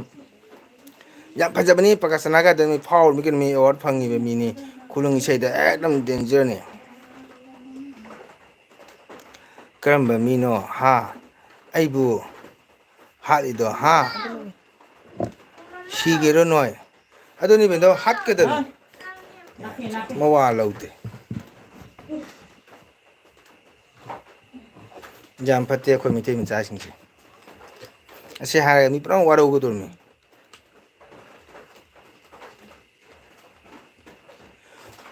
ꯅꯃꯗ ꯑꯁꯦꯡꯕꯅꯤꯀꯣ ꯑꯩꯗꯤ ꯍꯤꯟꯗꯤ ꯏꯁꯩꯁꯦ ꯀꯔꯤꯝ ꯈꯪꯗꯦꯕꯣ ꯑꯁꯦꯡꯕꯅꯤ ꯑꯩꯅ ꯍꯤꯟꯗꯤ ꯏꯁꯩꯗ ꯁꯛꯇꯤ ꯁꯛꯇꯦꯕꯅꯦ ꯑꯩꯅ ꯑꯗꯨꯝ ꯁꯛꯄꯗ ꯇꯥꯕꯗ ꯅꯨꯡꯉꯥꯏꯖꯕ ꯏꯁꯩꯁꯨ ꯄꯨꯔꯥ ꯃꯄꯨꯡ ꯐꯥꯗꯦꯕ ꯉꯁꯥꯏꯒꯤ ꯑꯩꯅ ꯑꯣꯟꯁꯜꯂꯨꯗꯕ ꯑꯃꯁꯨ ꯑꯩꯅ ꯁꯛꯇꯕꯅꯤꯅꯀꯣ ꯑꯩꯈꯣꯏꯒꯤ ꯏꯁꯩꯗꯤ ꯌꯥꯝꯅ ꯅꯨꯡꯁꯤꯕꯅꯤ ꯑꯗꯨꯝꯕ ꯏꯁꯩꯗꯣ ꯑꯩꯈꯣꯏꯒꯤ ꯀꯩ ꯍꯥꯏꯇꯥꯔꯦ ꯏꯁꯩꯁꯨ ꯑꯩꯅ ꯍꯩꯇꯦꯕꯀꯣ ꯃꯤꯃꯥꯡꯗ ꯍꯥꯏꯕꯁꯦ ꯌꯥꯝꯅ ꯏꯁꯩꯗꯣ ꯅꯨꯡꯁꯤꯕ ꯍꯤꯟꯗꯤꯗ ꯂꯩꯕꯅꯦꯕ ꯀꯔꯤꯅꯣ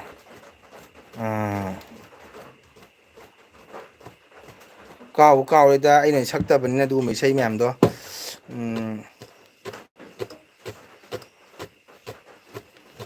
ꯑꯗꯨꯅꯦꯕ ꯅꯪꯅ ꯍꯤꯟꯗꯤ ꯏꯁꯩ ꯍꯥꯏꯁꯤꯒ ꯁꯤꯄ꯭ꯔꯣꯅꯦ ꯅꯪꯅ ꯍꯤꯟꯗꯤ ꯏꯁꯩ ꯍꯥꯏꯁꯤꯒ ꯇꯥꯡꯒꯣꯟ ꯀꯣꯛ ꯉꯥꯎꯔꯦ ꯍꯤꯟꯗꯤꯅꯦ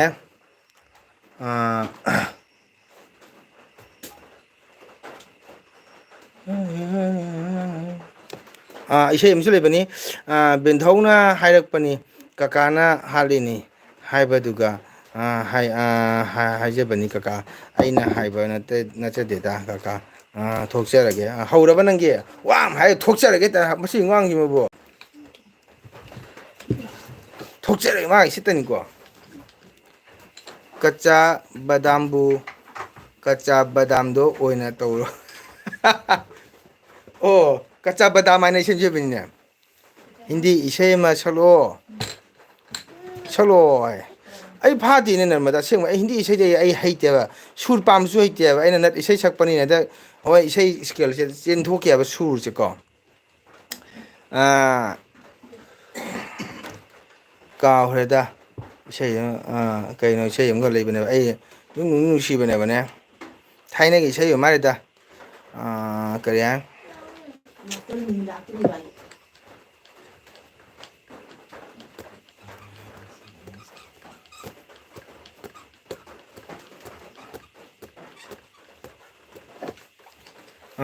ꯃꯁꯨꯁꯦ ꯃꯅꯥꯇꯣꯟꯁꯤꯅ ꯔꯥꯁꯤ ꯑꯃ ꯍꯦꯜꯂꯦ ꯑꯗꯨꯅꯤ ꯕꯦꯟꯗꯧ ꯎꯔꯤꯡꯅꯤꯁꯦ ꯎꯔꯤꯡ ꯕꯦꯟꯗꯧ ꯎꯔꯤꯡ ꯉꯁꯥꯏ ꯃꯦꯠꯄꯗ ꯂꯣꯏꯔꯦ ꯄꯨꯝꯅꯃꯛ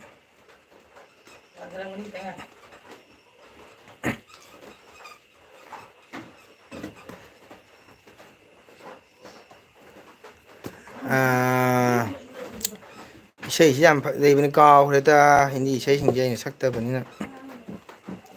ꯑꯩꯈꯣꯏꯒꯤ ꯂꯩꯇꯣꯟꯗ ꯂꯩꯔꯗꯤ ꯑꯩꯁꯦ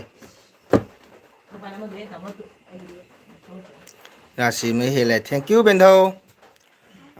ꯀꯔꯤꯅꯣ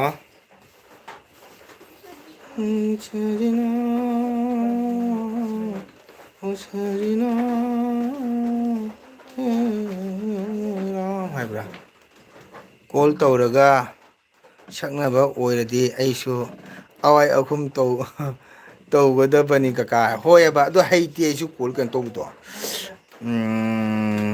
ꯏꯁꯩꯗꯣ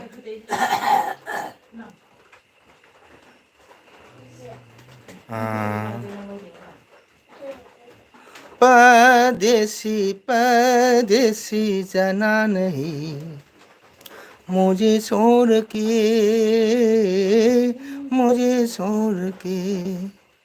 परदेसी मेरी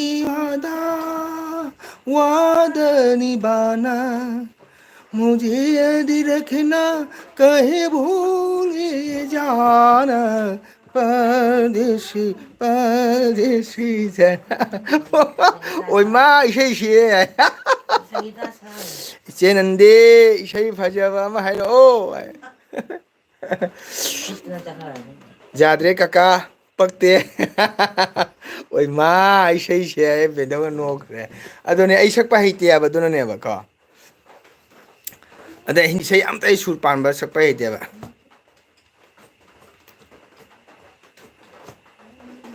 मसु जुदेव की इसे अमुक सकलो अईदी लिली सेमना इसेबु थीबा फंगद्रे फंगोय सूरी मजान कनो हमसे बनीने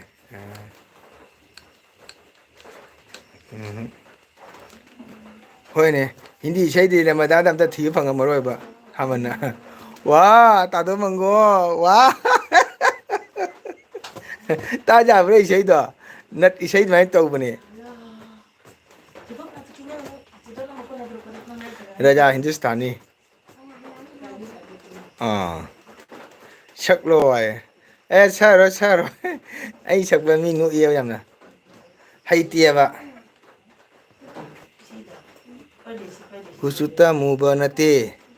थमोइदसु मुबने दुदी सकते सकलो जुदेव की जुदेव इसे फादेदा जुदेव कायदा थाइनागिनी हजि जुदेव का चोंगनद्रे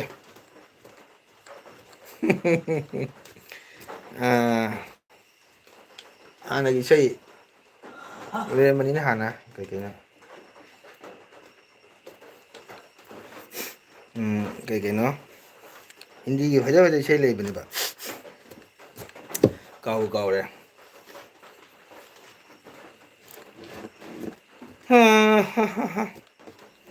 हैतेदा नर्मदा हिंदी इसे सकपचे तामंगोंदी पीङैदे सलक्ते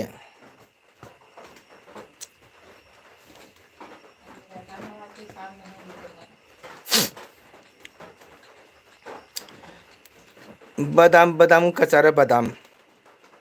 बादाम बादाम कचारा बादाम बादाम बादाम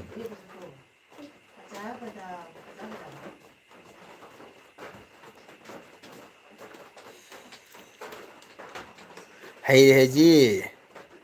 हरी जया जया जे बहारे कांग मनुसे नुक्तिगी जोदेव चोंब्रा ओजा अखोय कसारोमददी थोइदोकनदी जोदेव से चोंगनद्रे नुक्तिगी ओइनदी माकी कांगी नुमितुदी सुम मफम मफमदा सुम तौबु यावरे ओजा नुमितकी ओइनदी पांथोक्तरे जुदेव की तौरंबा ओजासिंग लेखिदबा को अदा हगोलैबा अखोयना थीजनदबा सागी जुदेव हाइसिदि चहीमदा मु लाकपनिना अखोयनासु थीजलुदबा तमुदबा ओजा को लाई कायदनबदी सुम छकपा बंधन तो प्यार का बंधन है जन्मों का संगम है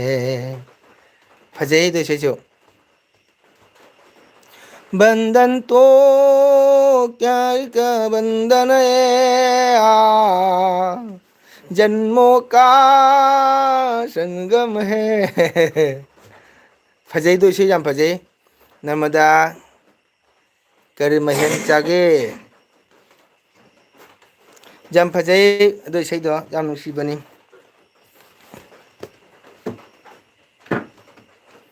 बंधन तो प्यार का बंधन है जन्मों का संगम है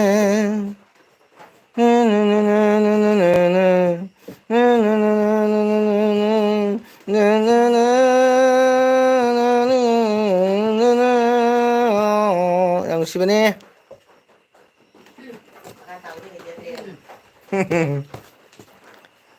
mokok mokok tu nene kagak khangi che ate di lal pata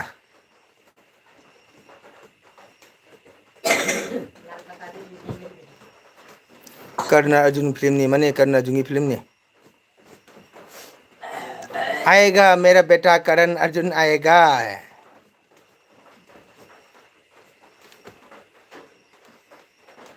ID मपान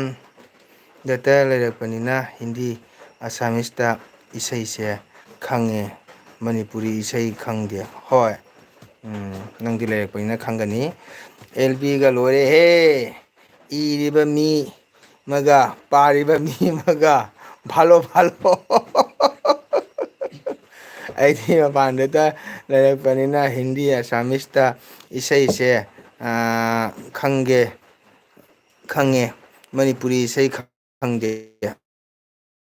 होय होय आसामीस इसई फंगे नाजाबो मुखे एरी थोय Kaware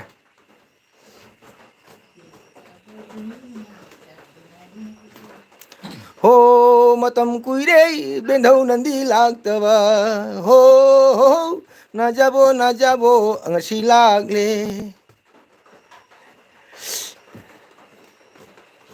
natra benthau ngasi benthau lakpa je khununga amni ngasi date 10 ni jaga se numit ni July gi tang 10 khoi benthau ga unaba jam nungae pele thamoi se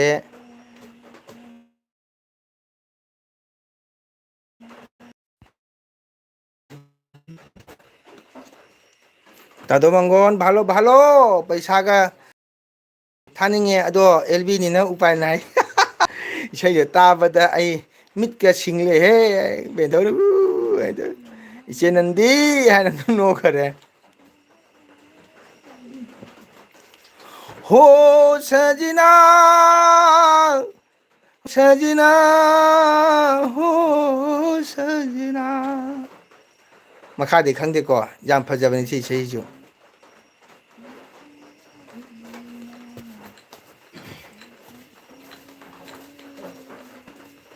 चेनंदी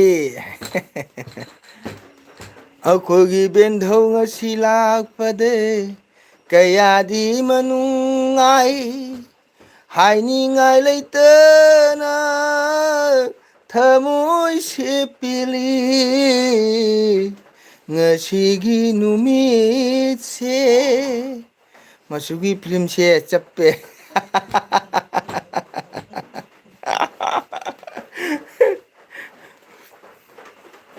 ना जाबा मुखे एरी थोय चुमे चुमे ना जाबा मुखे एरी थोय हाइबनी हाँ हाँ एने का कोइसे মই ভালকৈ না জানো নহয় এটো কানে আগো কোনো প্ৰথমটো ক'ব পাৰে পিছতো ক'ব নোৱাৰে গম পাইছে নাই মাসু কেবা মাসু চাক चारो है सही चार है बेंदो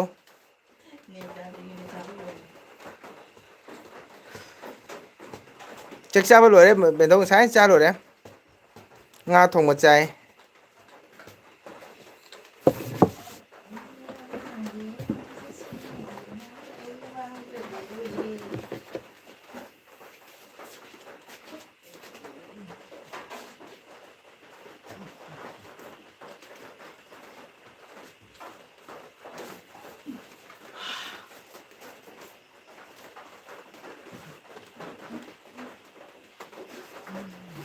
Sao là vừa gai thằng rồi? Là hoa nó lời thảo này.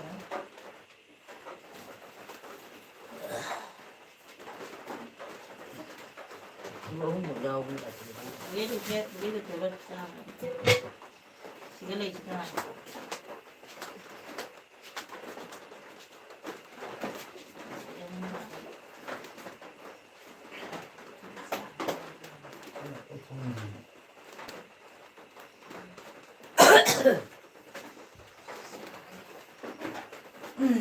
음식이 다 이제.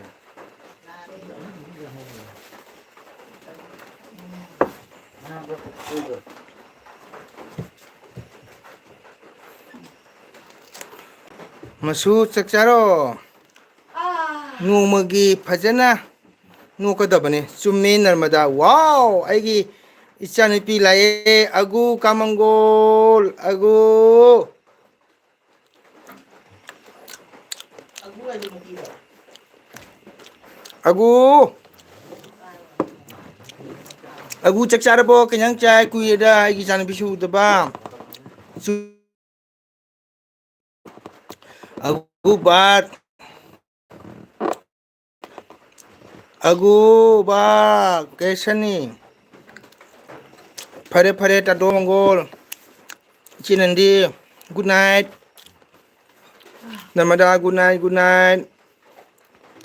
tamung chineng halak pedam ga thagachari ami kaise ne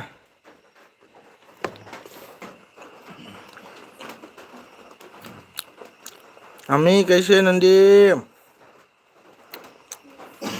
full support bye oirage tado mongol good night bye bye namada thank you kamgol ai lakte bai maramdi akhoi sing thumba duga karen laktaba ado hojikti lae o manipur singam chauri masu chanapi ado kaisu jum kai pochai di chol lakte thum lakte ko jum dai sing changde ko phare phare bendho ko bani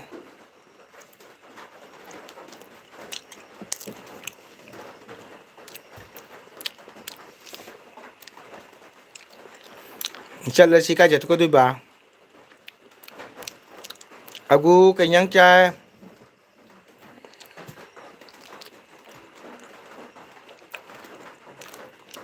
agu kaim tok de da o ai nu shir ba chan pini agu se me am chinao support to view ko jam nu si ba i chan pi se mai ka kabu jam nu si ba tare Rebeta singa sargada nang angang nang nana adem pai da thak tu chwana cha pai thak tu banang kar ngang bai nang Rebida chala sira kanade karim pijade matom ta chai kamongon iromba macha thobe bendhau nandi semtang bujayo chala gaya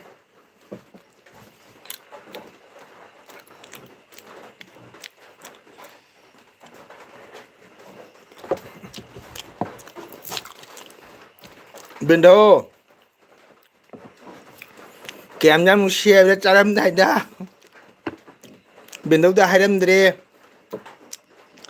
khutta lei bai chagi khutta lei bai taugi jada lei bai chagi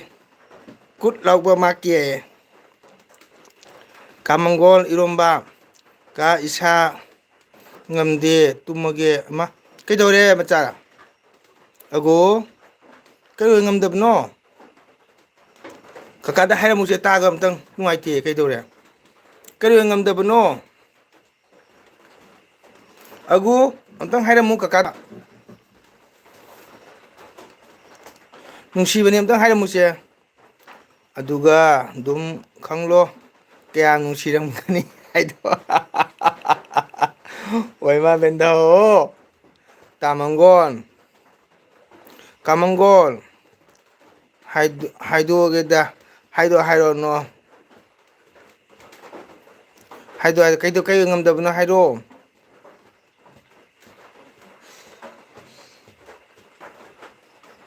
kai do gam ta haibo nung talibo nung haina chakhadi kamangol jam nungai roi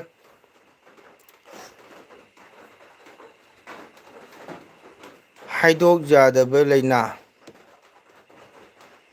agu amadora karino haineri kya min tade agu macha naja deko hoi chalasi bendhau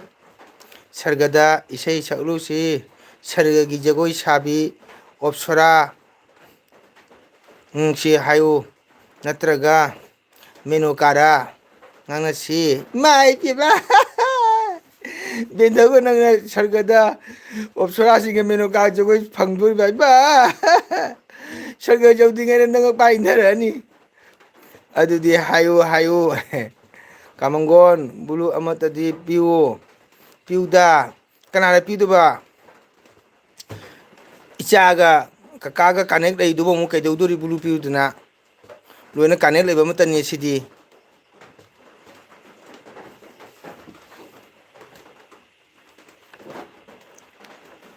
akhoi rebita sargara karagaye sarga jausu jau hoda mart dhamsu jau hoda marak sarak adu te nunglai nungsina laira duna samadruda lupsani ai leitaba mi jaure kanano jau sibo kakai chinen lai sidi chinen pai bai bu nanga kasan nandi bendhauga narmadaga sikatani atai di chinen pai bam jaude loina aguga kani leiba matani tabra macha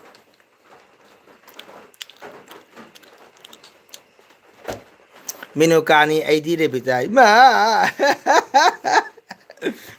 oi mai bi ma opsra menu ka jo sabi ke jaure he ai elbi sida ha ha kala marak charakti ojero taudri hai ojero kakai nene narmada taudri nene nandi taudri bane bendau nandi karino masuga macha aguga connect leiti sidi amtang connect tawro okay ai macha aguga ai blue pige masi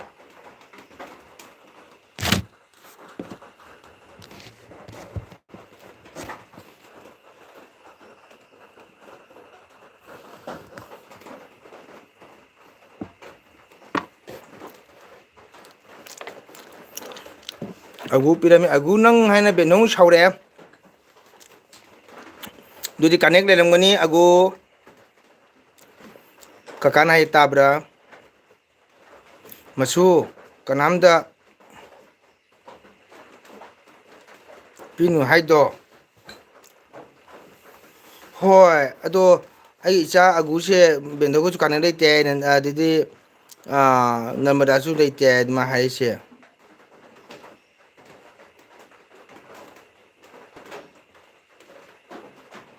pujo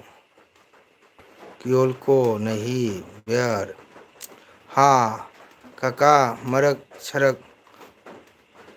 oiraroi haibani oh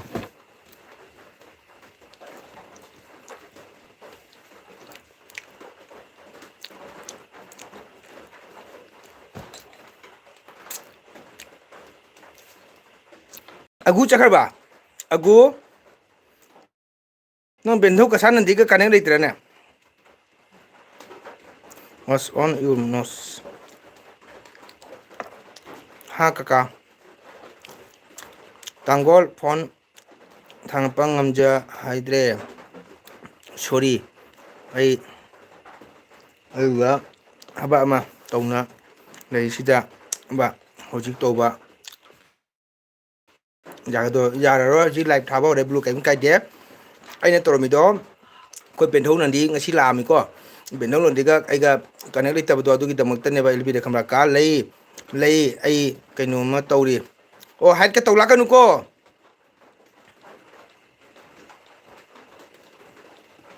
kham haid ka tawla kanu ko bendhau nandi ka ago nang leite haidu ga hamadana bendhau lei khidre ai ꯑꯩ ꯆꯠꯈꯨꯈꯤꯒꯦ ꯕꯦꯟꯊꯧ ꯍꯥꯏ ꯀꯥꯏ ꯆꯠꯇꯣꯏꯕ ꯅꯤꯖꯀꯃꯥꯒꯤ ꯄꯤꯗꯤ ꯈꯨꯝꯕꯁꯦ ꯀꯥꯎꯅꯦ tone ꯅꯣꯏꯁꯦ ꯕ꯭ꯂꯨꯅꯦ ꯑꯩꯕꯨ ꯍꯩꯇ꯭ꯔꯃꯁꯨ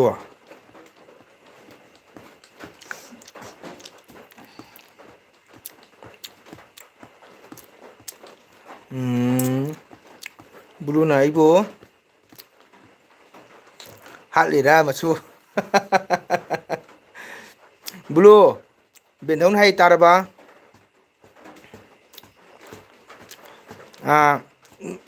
ꯅꯪꯅ ꯍꯥꯠꯂꯤꯔꯥꯌꯦ ꯕꯦꯟꯊꯧꯗꯣ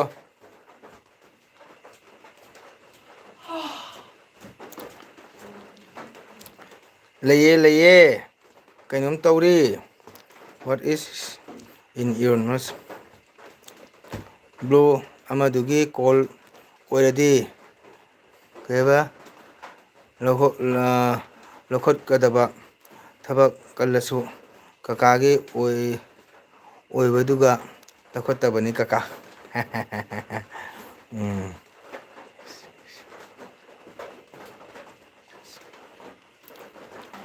What is in your noses? What idiot nonsense? You get it. ꯕꯦꯟꯙꯧ ꯂꯥꯛꯑꯦ ꯑꯩ ꯌꯥꯝꯅ ꯍꯔꯥꯎꯔꯦ ꯇꯥꯡꯒꯣꯜ ꯊꯦꯡꯀ꯭ꯌꯨ ꯑꯗꯨꯅꯤ ꯕꯦꯟꯙꯧ ꯂꯥꯛꯄꯗ ꯍꯔꯥꯎꯕꯁꯤ ꯂꯣꯏꯔꯦꯕꯣ ꯑꯗꯨꯒꯤ ꯉꯁꯥꯏ ꯑꯩꯅ ꯇꯧꯔꯝꯃꯤꯗꯣ ꯈꯪꯕ꯭ꯔꯥ ꯃꯆꯨ ꯑꯒꯨꯁꯦ ꯀꯔꯤ ꯇꯧꯔꯤꯅꯣ ꯑꯩ ꯀꯤꯔꯦ ꯀꯩꯗꯧꯔꯦ ꯃꯆꯨ ꯃꯆꯥ ꯑꯒꯨ ꯑꯁ ꯀꯩꯅꯣꯝ ꯇꯧꯕꯅꯦꯕ ꯅꯦꯅꯦ ꯅꯪꯗꯤ ꯅꯪ ꯈꯪꯉꯤꯗꯨꯅꯤ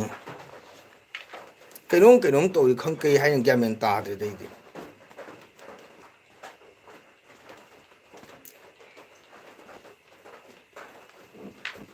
I will party for your birthday.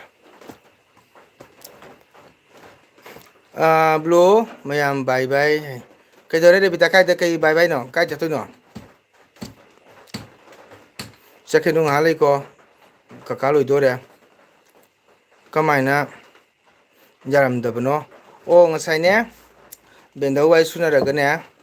ꯑꯩꯈꯣꯏꯒꯤ ꯎꯗꯥꯕꯣꯟꯒꯤ ꯑꯩꯈꯣꯏ ꯏꯃꯥ ꯅꯨꯄꯥ ꯈꯨꯃꯟ ꯀꯩꯅꯣꯗꯣ ꯈꯨꯃꯟ ꯕ꯭ꯂꯣꯛꯇꯣ ꯃꯥꯒ ꯋꯥꯔꯤ ꯁꯨꯅꯔꯒꯅꯦ ꯀꯩꯅꯣ ꯇꯧꯔꯒ ꯁꯨꯅꯗꯩ ꯀꯣꯂꯣꯝꯗ ꯆꯪꯉꯒ ꯇꯧꯕꯅꯤ ꯑꯗꯨꯒ ꯃꯥꯏꯅ ꯍꯥꯏ ꯇꯧꯔꯝꯃꯦꯕ ꯈꯪꯕ꯭ꯔꯥ ꯀꯅꯥꯒꯨꯝꯕꯅ ꯍꯥꯏꯗꯤ ꯕ꯭ꯂꯨ ꯄꯤꯕ ꯃꯇꯝꯗꯅꯦ ꯍꯥꯏ ꯇꯧꯁꯜꯂꯝꯕ ꯍꯥꯏꯇꯥꯔꯦ ꯕꯦꯟꯙꯧꯒꯤꯗꯨ ꯑꯗꯨꯅꯅꯦ ꯍꯣꯏ ꯕꯥ ꯑꯒꯨ ꯑꯗꯨꯒ ꯅꯪ ꯕ꯭ꯂꯨ ꯍꯥꯏꯔꯤꯗꯣ ꯀꯔꯤꯒꯤꯅꯣ ꯑꯣꯊꯣꯂꯥ ꯀꯟꯗꯦ ꯑꯩ ꯃꯤ ꯁꯥꯞ ꯇꯧꯒꯦ ꯇꯧꯏꯅꯦ ꯑꯣꯀꯦ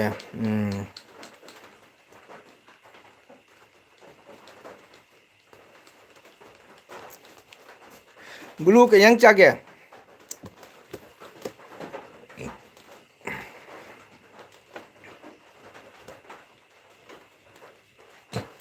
ꯕ꯭ꯂꯨ ꯀꯩ ꯏꯟꯖꯥꯡ ꯆꯥꯒꯦ ꯑꯩ ꯃꯤ ꯁꯥꯞ ꯇꯧꯒꯦ ꯇꯧꯕꯅꯦ ꯍꯣꯏ ꯑꯁ ꯕ꯭ꯂꯨꯕꯣ ꯌꯥꯝ ꯋꯥꯅ ꯇꯧꯈꯔꯦ ꯕꯦꯟꯙꯧꯒꯤꯗꯣ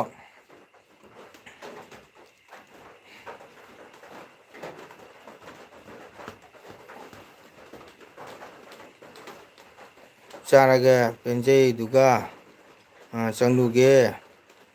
ꯀꯣꯜꯁꯨ ꯋꯥꯔꯤ ꯁꯥꯔꯨꯒꯦ ꯀꯀꯥ ꯕꯥꯏ ꯐꯔꯦ ꯆꯥꯔ ꯄꯦꯟꯖꯩꯒ ꯀꯀꯥꯒ ꯆꯥꯔ ꯄꯦꯟꯖꯩꯅ ꯃꯔꯨ ꯏꯝꯄꯣꯔꯇꯦꯟꯅꯤ ꯀꯔꯤꯝ ꯀꯥꯏꯗꯦ ꯀꯀꯥ ꯀꯔꯤꯝ ꯋꯥꯔꯧꯗꯦ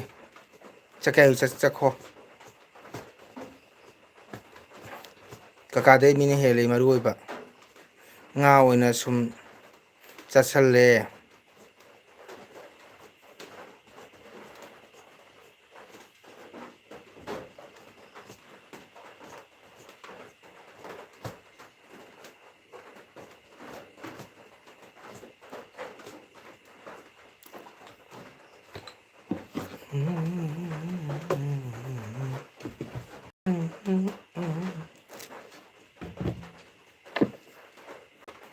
ꯂꯦꯟ ꯇꯥꯕ꯭ꯔꯥꯅꯦ ꯇꯥꯡꯒꯣꯜ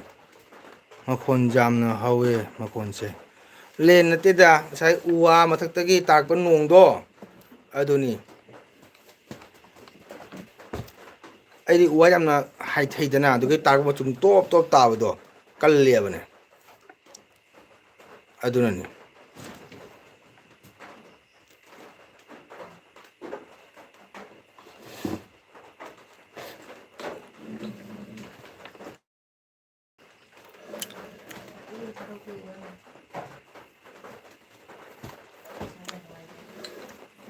블루 벤더우 이싱 짜오버기 가양 파버니 마이 부키도 봐 이싱 레이레미 벤더우기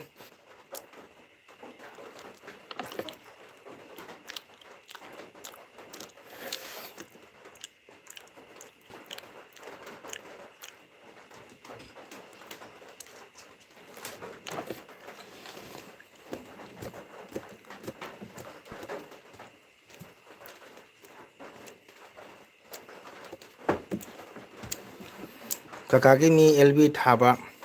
yang langnare aidi thajadabnina manadre nona ina kari thaja dabanina hai khage nangbo nang sinane wa ngam nang sinane ai saungninge ko net ngasi se mai tare o amado khaga connect phangaba karam tawriye ai mapan thamba betilo hemare op taramine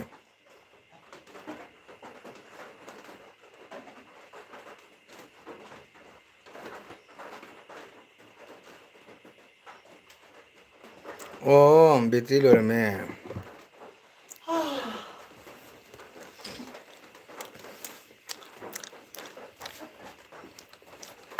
blue khoi de bita lai dam tang kou da dang sai lai ge bita na kou lak ti ni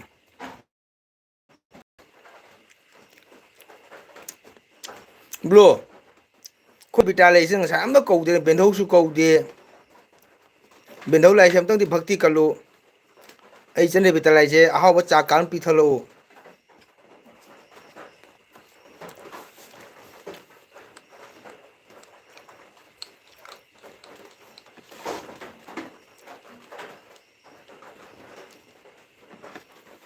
tabra blue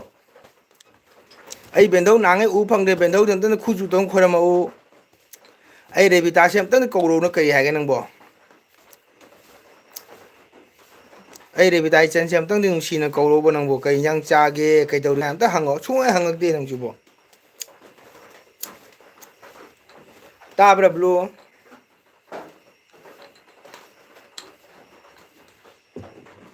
ông tấn thì hàng ngấu cái nó cá đến chỉ lão tuổi mà đến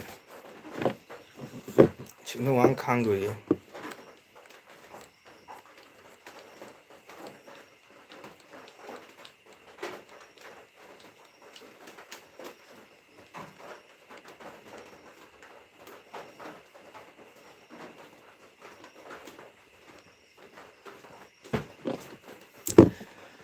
kakado thawak subada warabani na lafo yamna chakre thang pai basu nupa ge thang khupai pai de nipi haiter bina pai ba thumai na khupai pai bendo bendo do wakali ra ko bendo di u ngani okay blue chakra bo blue kai no amtang su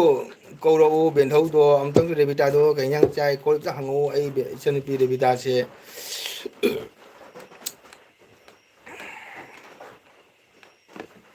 rebita amasung ben thau animapu blue scar block na tamgol gi elbida taramna okseri nungai ribo wow thank you very much aduni dana mai su leigan daba ni su phataba khundo phate hai mai su leigan daba ni su phataba khundo phate hai mani phate kakala ge nang lampiro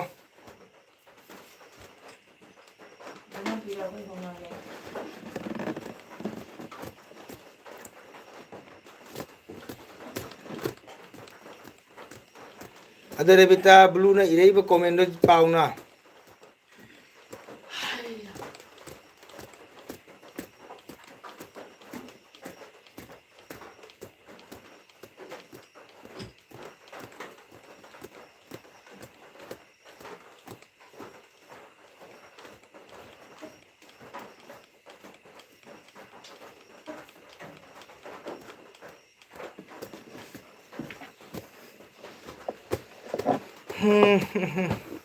레비타 노이 가렌 레이브라 블루 노이 가렌 레이브라 코르가니다 नुंगाइरे blue ऐसे Modi नचदे 이런거 미네 스무 한가 중에 नुंगाइ 로레 마나 무시나 살리숑 नुंगाइरे blue ऐसे नुंगाइरे 로레 गना ऐसे Modi नचदे again नंगा नुपीनी मोदी है नुपानीने बेमा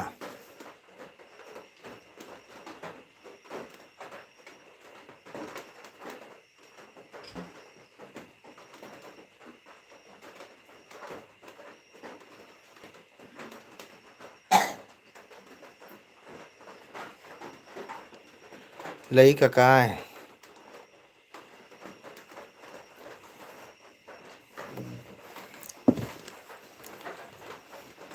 em phải quên chắc khi lao chứ mà để bộ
khối biển đâu chắc khởi ra lọ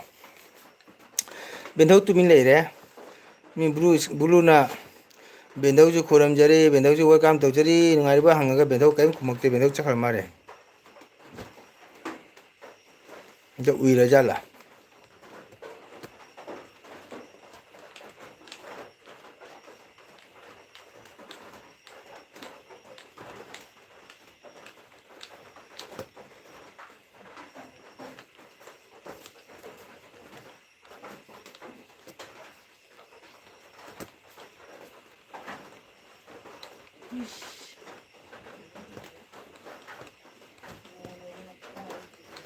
hết nó vui cái này sư phụ nung sư sư tử sư phụ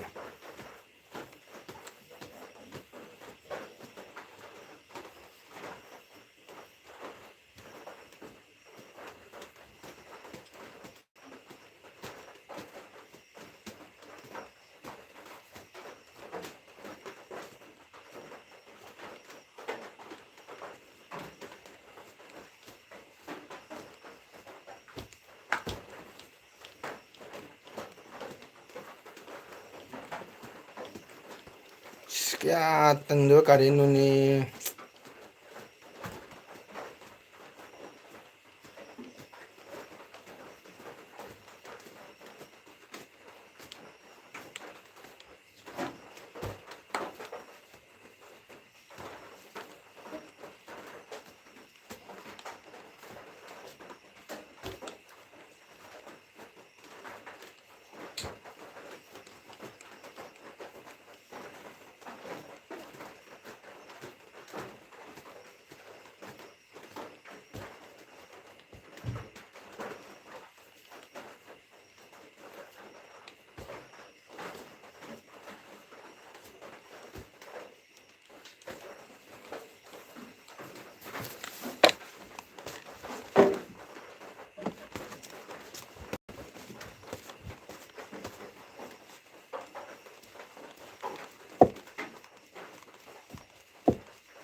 ꯑꯩꯈꯣꯏ ꯕꯦꯟꯙꯧꯒ ꯂꯣꯏ ꯊꯣꯛꯈ꯭ꯔ ꯃꯥꯜꯂꯦꯅꯦ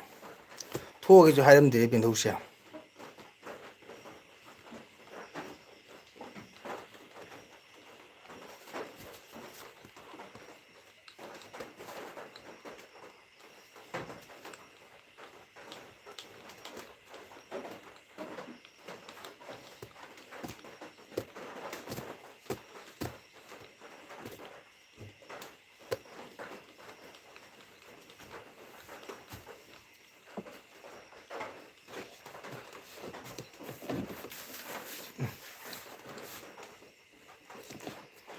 ꯑꯁ ꯀꯥꯔꯦꯟꯁꯤ ꯅꯨꯡꯉꯥꯏꯇꯦꯍꯦ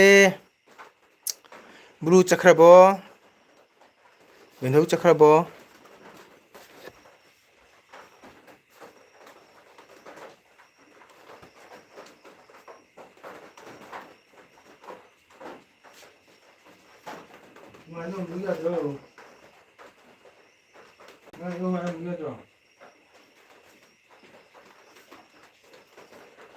ꯑꯩꯈꯣꯏ ꯀꯥꯔꯦꯟꯅꯤꯁꯦ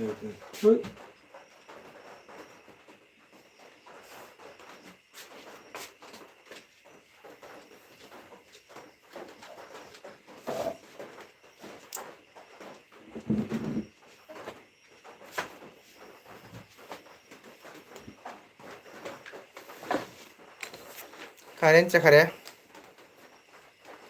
ꯐꯅ ꯀꯨꯏꯔꯦ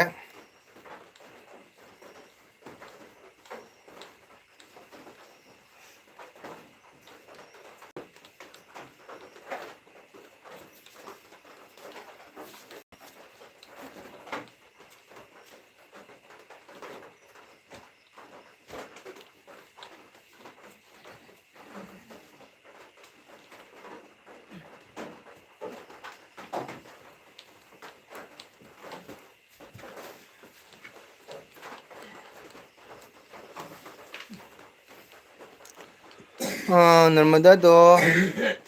ꯆꯥꯔꯒ ꯄꯦꯟꯖꯩꯗꯨꯒ ꯂꯩꯍꯧꯔꯦ ꯀꯀꯥꯏ ꯍꯣꯏꯅꯦ ꯁꯣꯝꯗꯁꯨ ꯁꯞꯄꯣꯔꯠ ꯇꯧꯕ ꯆꯠꯂꯝꯒꯅꯤ ꯍꯣꯏ ꯃꯔꯝ ꯂꯣꯏꯅ ꯑꯃꯒꯤ ꯂꯣꯏꯅ ꯁꯞꯄꯣꯔꯠ ꯇꯧꯕ ꯃꯊꯧ ꯇꯥꯏ ꯔꯦꯕꯤꯇꯥ ꯅꯪ ꯉꯥꯏꯍꯥꯛ ꯆꯪꯉꯨꯔ ꯃꯣꯏ ꯀꯅꯥ ꯂꯩꯍꯧꯔꯤ ꯕꯦꯟꯊꯧ ꯅꯟꯗꯤ ꯂꯩꯍꯧꯕ꯭ꯔꯣ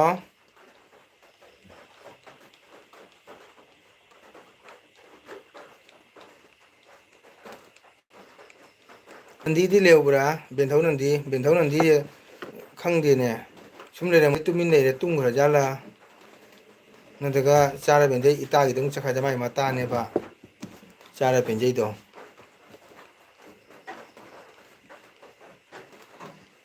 ꯕꯦꯟꯙꯧ ꯂꯩꯍꯧꯗꯦ ꯑꯗꯨꯗꯤ ꯕꯦꯟꯙꯧ ꯊꯣꯛꯈ꯭ꯔꯦ ꯑꯗꯨꯗꯤ ꯔꯦꯕꯤꯇꯥ ꯕꯦꯟꯙꯧ ꯊꯣꯛꯈ꯭ꯔꯦ ꯕꯦꯟꯙꯧ ꯃꯥ ꯇꯨꯝꯅꯤꯡꯉꯝꯃꯅꯤ ꯈꯟꯖꯕꯗ ꯕꯦꯟꯙꯧꯗꯣ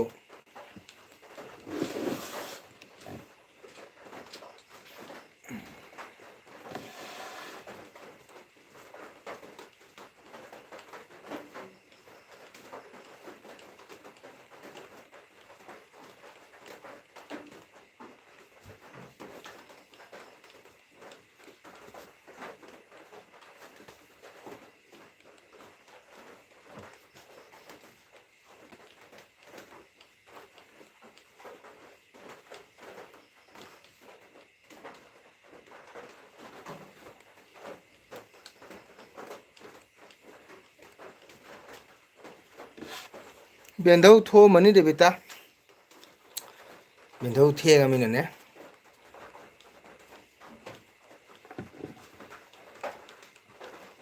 ꯑꯩꯁꯨ ꯀꯨꯏꯅ ꯂꯩꯔꯣꯏꯗ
ꯑꯁ ꯀꯥꯔꯦꯟꯁꯦ ꯁꯥꯎꯅꯤꯡꯈ꯭ꯔꯦꯗ.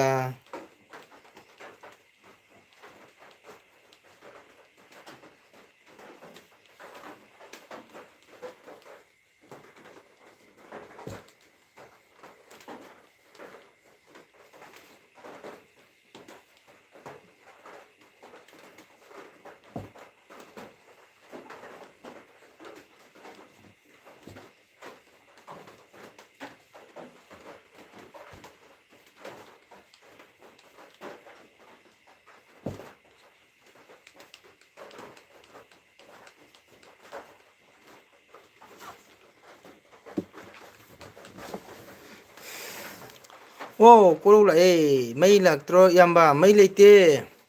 ꯀꯣꯔꯧ ꯅꯣꯏꯗ ꯃꯩ ꯂꯩꯕ꯭ꯔꯥ? ꯆꯤꯆꯦ ꯔꯦꯕꯤꯇꯥ ꯂꯥꯛꯑꯕꯅꯤ ꯀꯣꯔꯧ. ꯀꯣꯔꯧ ꯊꯦꯡꯇꯨ ꯀꯩ ꯏꯟꯖꯥꯡ ꯆꯥꯏ? ꯂꯥꯏꯛ ꯀꯣꯃꯦꯟ ꯇꯧꯔꯝꯃꯣ, ꯂꯥꯏꯛ ꯇꯧꯔꯝꯃꯣ. ꯀꯩꯅꯣ ꯆꯤꯆꯦ ꯔꯦꯕꯤꯇꯥ ꯂꯩꯕꯅꯤ ꯀꯣꯔꯧ. ꯎꯔꯕ ꯅꯪ?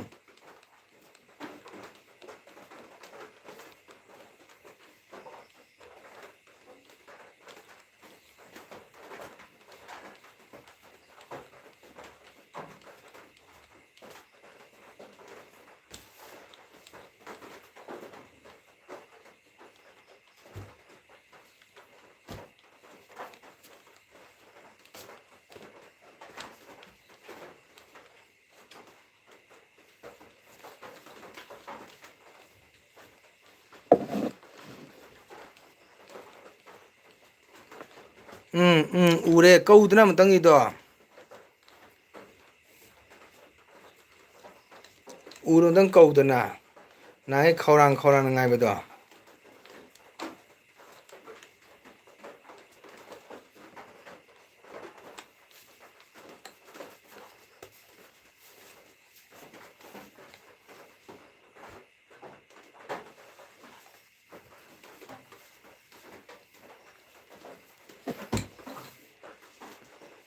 ꯈꯨꯝꯕꯤꯔꯛꯇ꯭ꯔꯗꯤ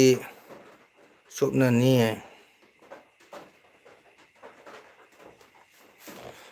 ꯀꯧꯅꯁꯨ ꯌꯦꯡꯉꯣ. ꯀꯨꯁꯨ ꯀꯨꯁꯨ ꯍꯣꯇꯥ ꯍꯦ. ꯀꯧꯅ ꯑꯝꯇ ꯍꯪꯉꯣ. ꯏꯆꯦꯅꯤ ꯀꯩꯅꯣꯝꯇꯪ ꯍꯧꯗꯅ. ꯀꯀꯥꯗ ꯅꯨꯡꯉꯥꯏꯕ ꯑꯃ ꯍꯥꯏꯒꯦ ꯇꯧꯕ.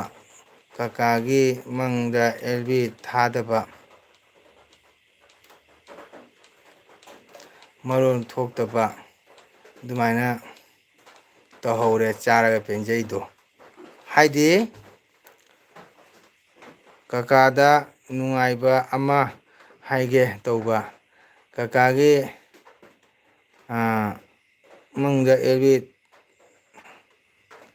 ꯃꯪꯗ ꯑꯦꯜꯕꯤ ꯊꯥꯕꯗ ꯃꯔꯣꯟ ꯊꯣꯛꯇꯕ ꯑꯗꯨꯃꯥꯏꯅ ꯇꯧꯔꯦ ꯆꯥꯔꯒ ꯄꯦꯟꯖꯩꯗꯣ. ꯑꯣ.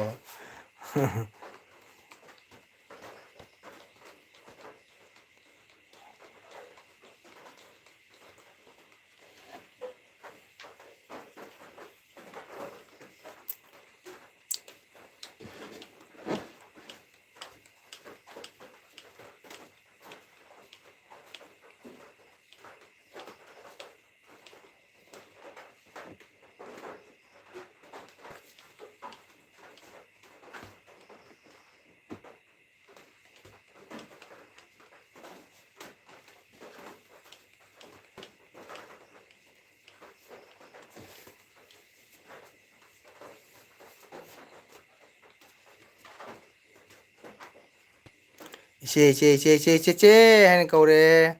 ꯔꯦꯕꯤꯇꯥꯗ ꯈꯨꯝꯃꯛꯑꯣ ꯍꯧꯖꯤꯛ.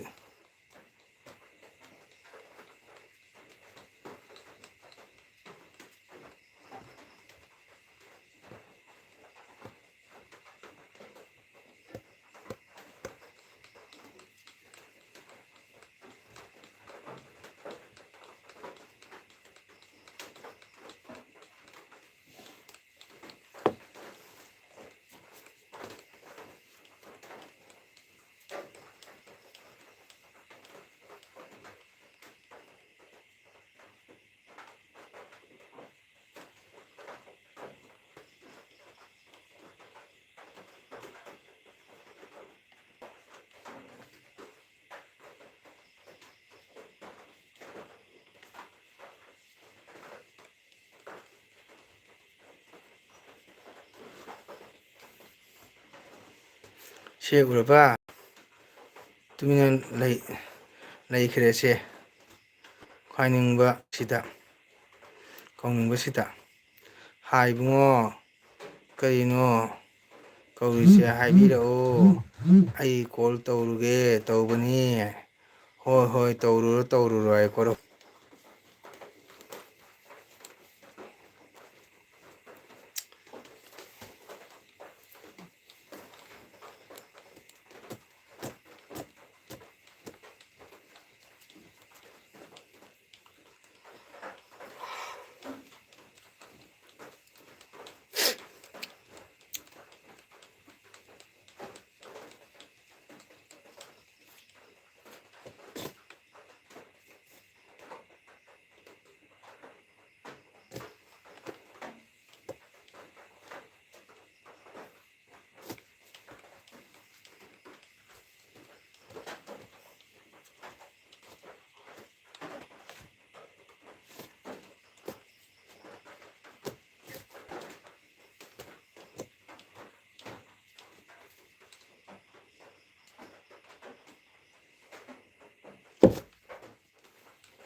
ꯆꯦ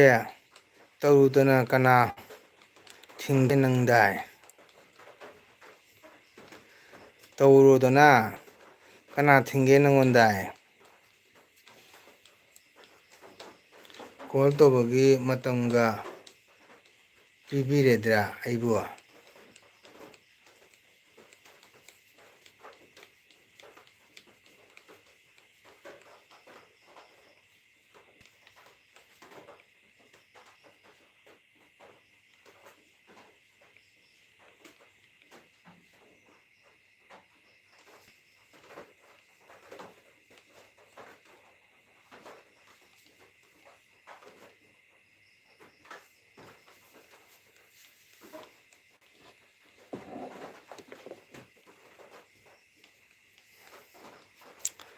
ꯁꯤ ꯇꯧꯔꯨꯗꯅ ꯀꯅꯥ ꯊꯤꯡꯒꯦ ꯅꯪꯉꯣꯟꯗ ꯍꯥꯏꯈꯣꯔꯧꯅꯣ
ꯅꯉꯣꯟꯗ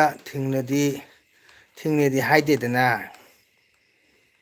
ꯁꯤꯗꯕꯨ ꯀꯅꯥꯒꯅꯣꯕ ꯅꯪ ꯋꯥꯔꯤ ꯁꯥꯟꯅꯔꯤꯁꯦ ꯏꯕꯨꯡꯉꯣ ꯅꯪꯁꯦ ꯉꯥꯏꯊꯦꯝ ꯁꯥꯒꯩꯔꯣꯏ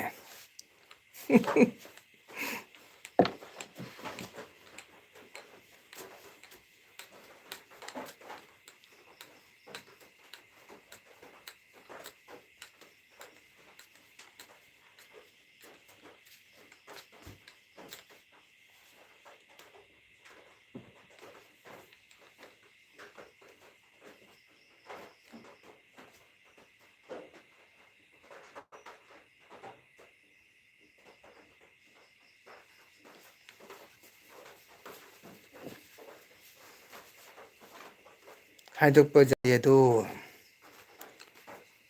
ꯁꯪꯕ ꯃꯤꯒ ꯁꯪꯖꯕꯅꯤ ꯁꯪꯕ ꯃꯤꯅ ꯁꯪꯖꯕꯅꯤ ꯀꯔꯤꯒꯤꯅꯣ ꯍꯥꯏ ꯕꯤꯇꯥꯅ ꯑꯃ ꯍꯪꯉꯤ ꯀꯔꯤꯒꯤꯅꯣ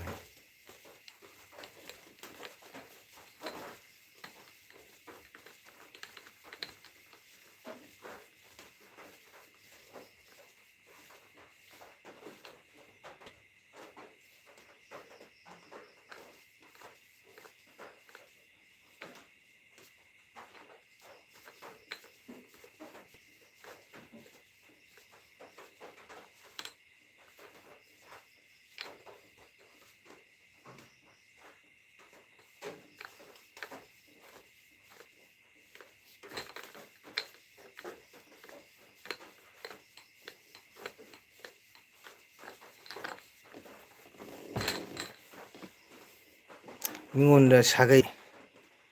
ꯍꯥꯏꯗꯣꯛꯅꯗꯦ ꯅꯣꯔꯦꯟꯒꯤ ꯃꯆꯥꯔꯣ ꯅꯪ ꯍꯥꯏ ꯅꯠꯇꯦ ꯍꯥꯏ ꯑꯣꯀꯦ ꯀꯣꯔꯣ ꯔꯦꯕꯤꯇꯥ ꯌꯨꯇ꯭ꯌꯨꯕꯔ ꯏꯆꯤꯟ ꯏꯅꯥꯎ ꯃꯌꯥꯝ ꯄꯨꯝꯅꯃꯛ ꯑꯩꯁꯨ ꯃꯇꯝ ꯌꯧꯔꯦ ꯂꯣꯏꯁꯤꯟꯅꯕ ꯇꯧꯔꯒꯦ ꯅꯨꯡꯁꯤꯔꯕ ꯏꯆꯤꯟ ꯏꯅꯥꯎ ꯃꯌꯥꯝ ꯑꯩꯁꯦ ꯉꯥꯏꯊꯦꯝ ꯅꯤꯉꯣꯟꯒꯤ ꯃꯆꯥꯅꯤ ꯍꯥꯏ ꯑꯗꯨꯅ ꯉꯁꯤ ꯂꯥꯛꯄꯤꯔꯤꯕ ꯏꯆꯤꯟ ꯏꯅꯥꯎ ꯃꯌꯥꯝ ꯄꯨꯝꯅꯃꯛꯄꯨ ꯍꯥꯏꯅꯤꯡꯉꯥꯏꯗꯨꯅ ꯊꯥꯒꯠꯆꯔꯤ ꯍꯌꯦꯡ ꯑꯃꯨꯛ ꯁꯤꯒꯨꯝꯕ ꯃꯇꯝꯃꯛꯇꯗ ꯑꯩ ꯂꯥꯏꯚ ꯄꯨꯗꯨꯅ ꯂꯥꯛꯆꯒꯦ ꯃꯌꯥꯝ ꯁꯞꯄꯣꯔꯠ ꯇꯧꯕꯤꯌꯨ ꯏꯆꯤꯟ ꯏꯅꯥꯎ ꯃꯌꯥꯝ ꯀꯣ ꯀꯩꯅꯣ ꯏꯁꯤꯡꯒꯤ ꯇꯧꯕꯤꯌꯨ ꯑꯣꯍꯣ ꯍꯥꯏ ꯀꯣꯔꯧꯅ ꯑꯩꯁꯦ ꯉꯥꯏꯊꯦꯝ ꯅꯤꯉꯣꯜ ꯃꯆꯥꯅꯤ ꯑꯣꯍꯣ ꯍꯥꯏ ꯀꯣꯔꯧꯅ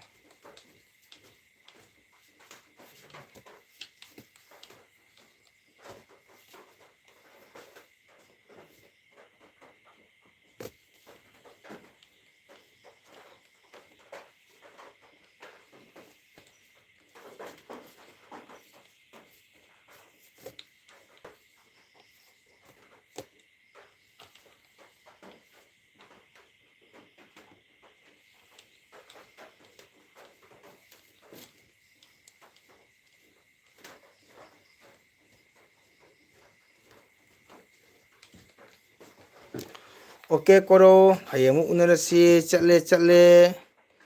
ꯄꯨꯛꯅꯤꯡ ꯕ꯭ꯔꯖ ꯕꯤꯟꯗꯥꯕꯣꯟꯗ ꯍꯦꯛ ꯅꯨꯡꯉꯥꯏꯅ ꯄꯣꯊꯥꯔꯣ ꯃꯪ ꯅꯨꯡꯉꯥꯏꯕ ꯅꯤꯉꯣ ꯏꯆꯟ ꯔꯦꯕꯤꯇꯥ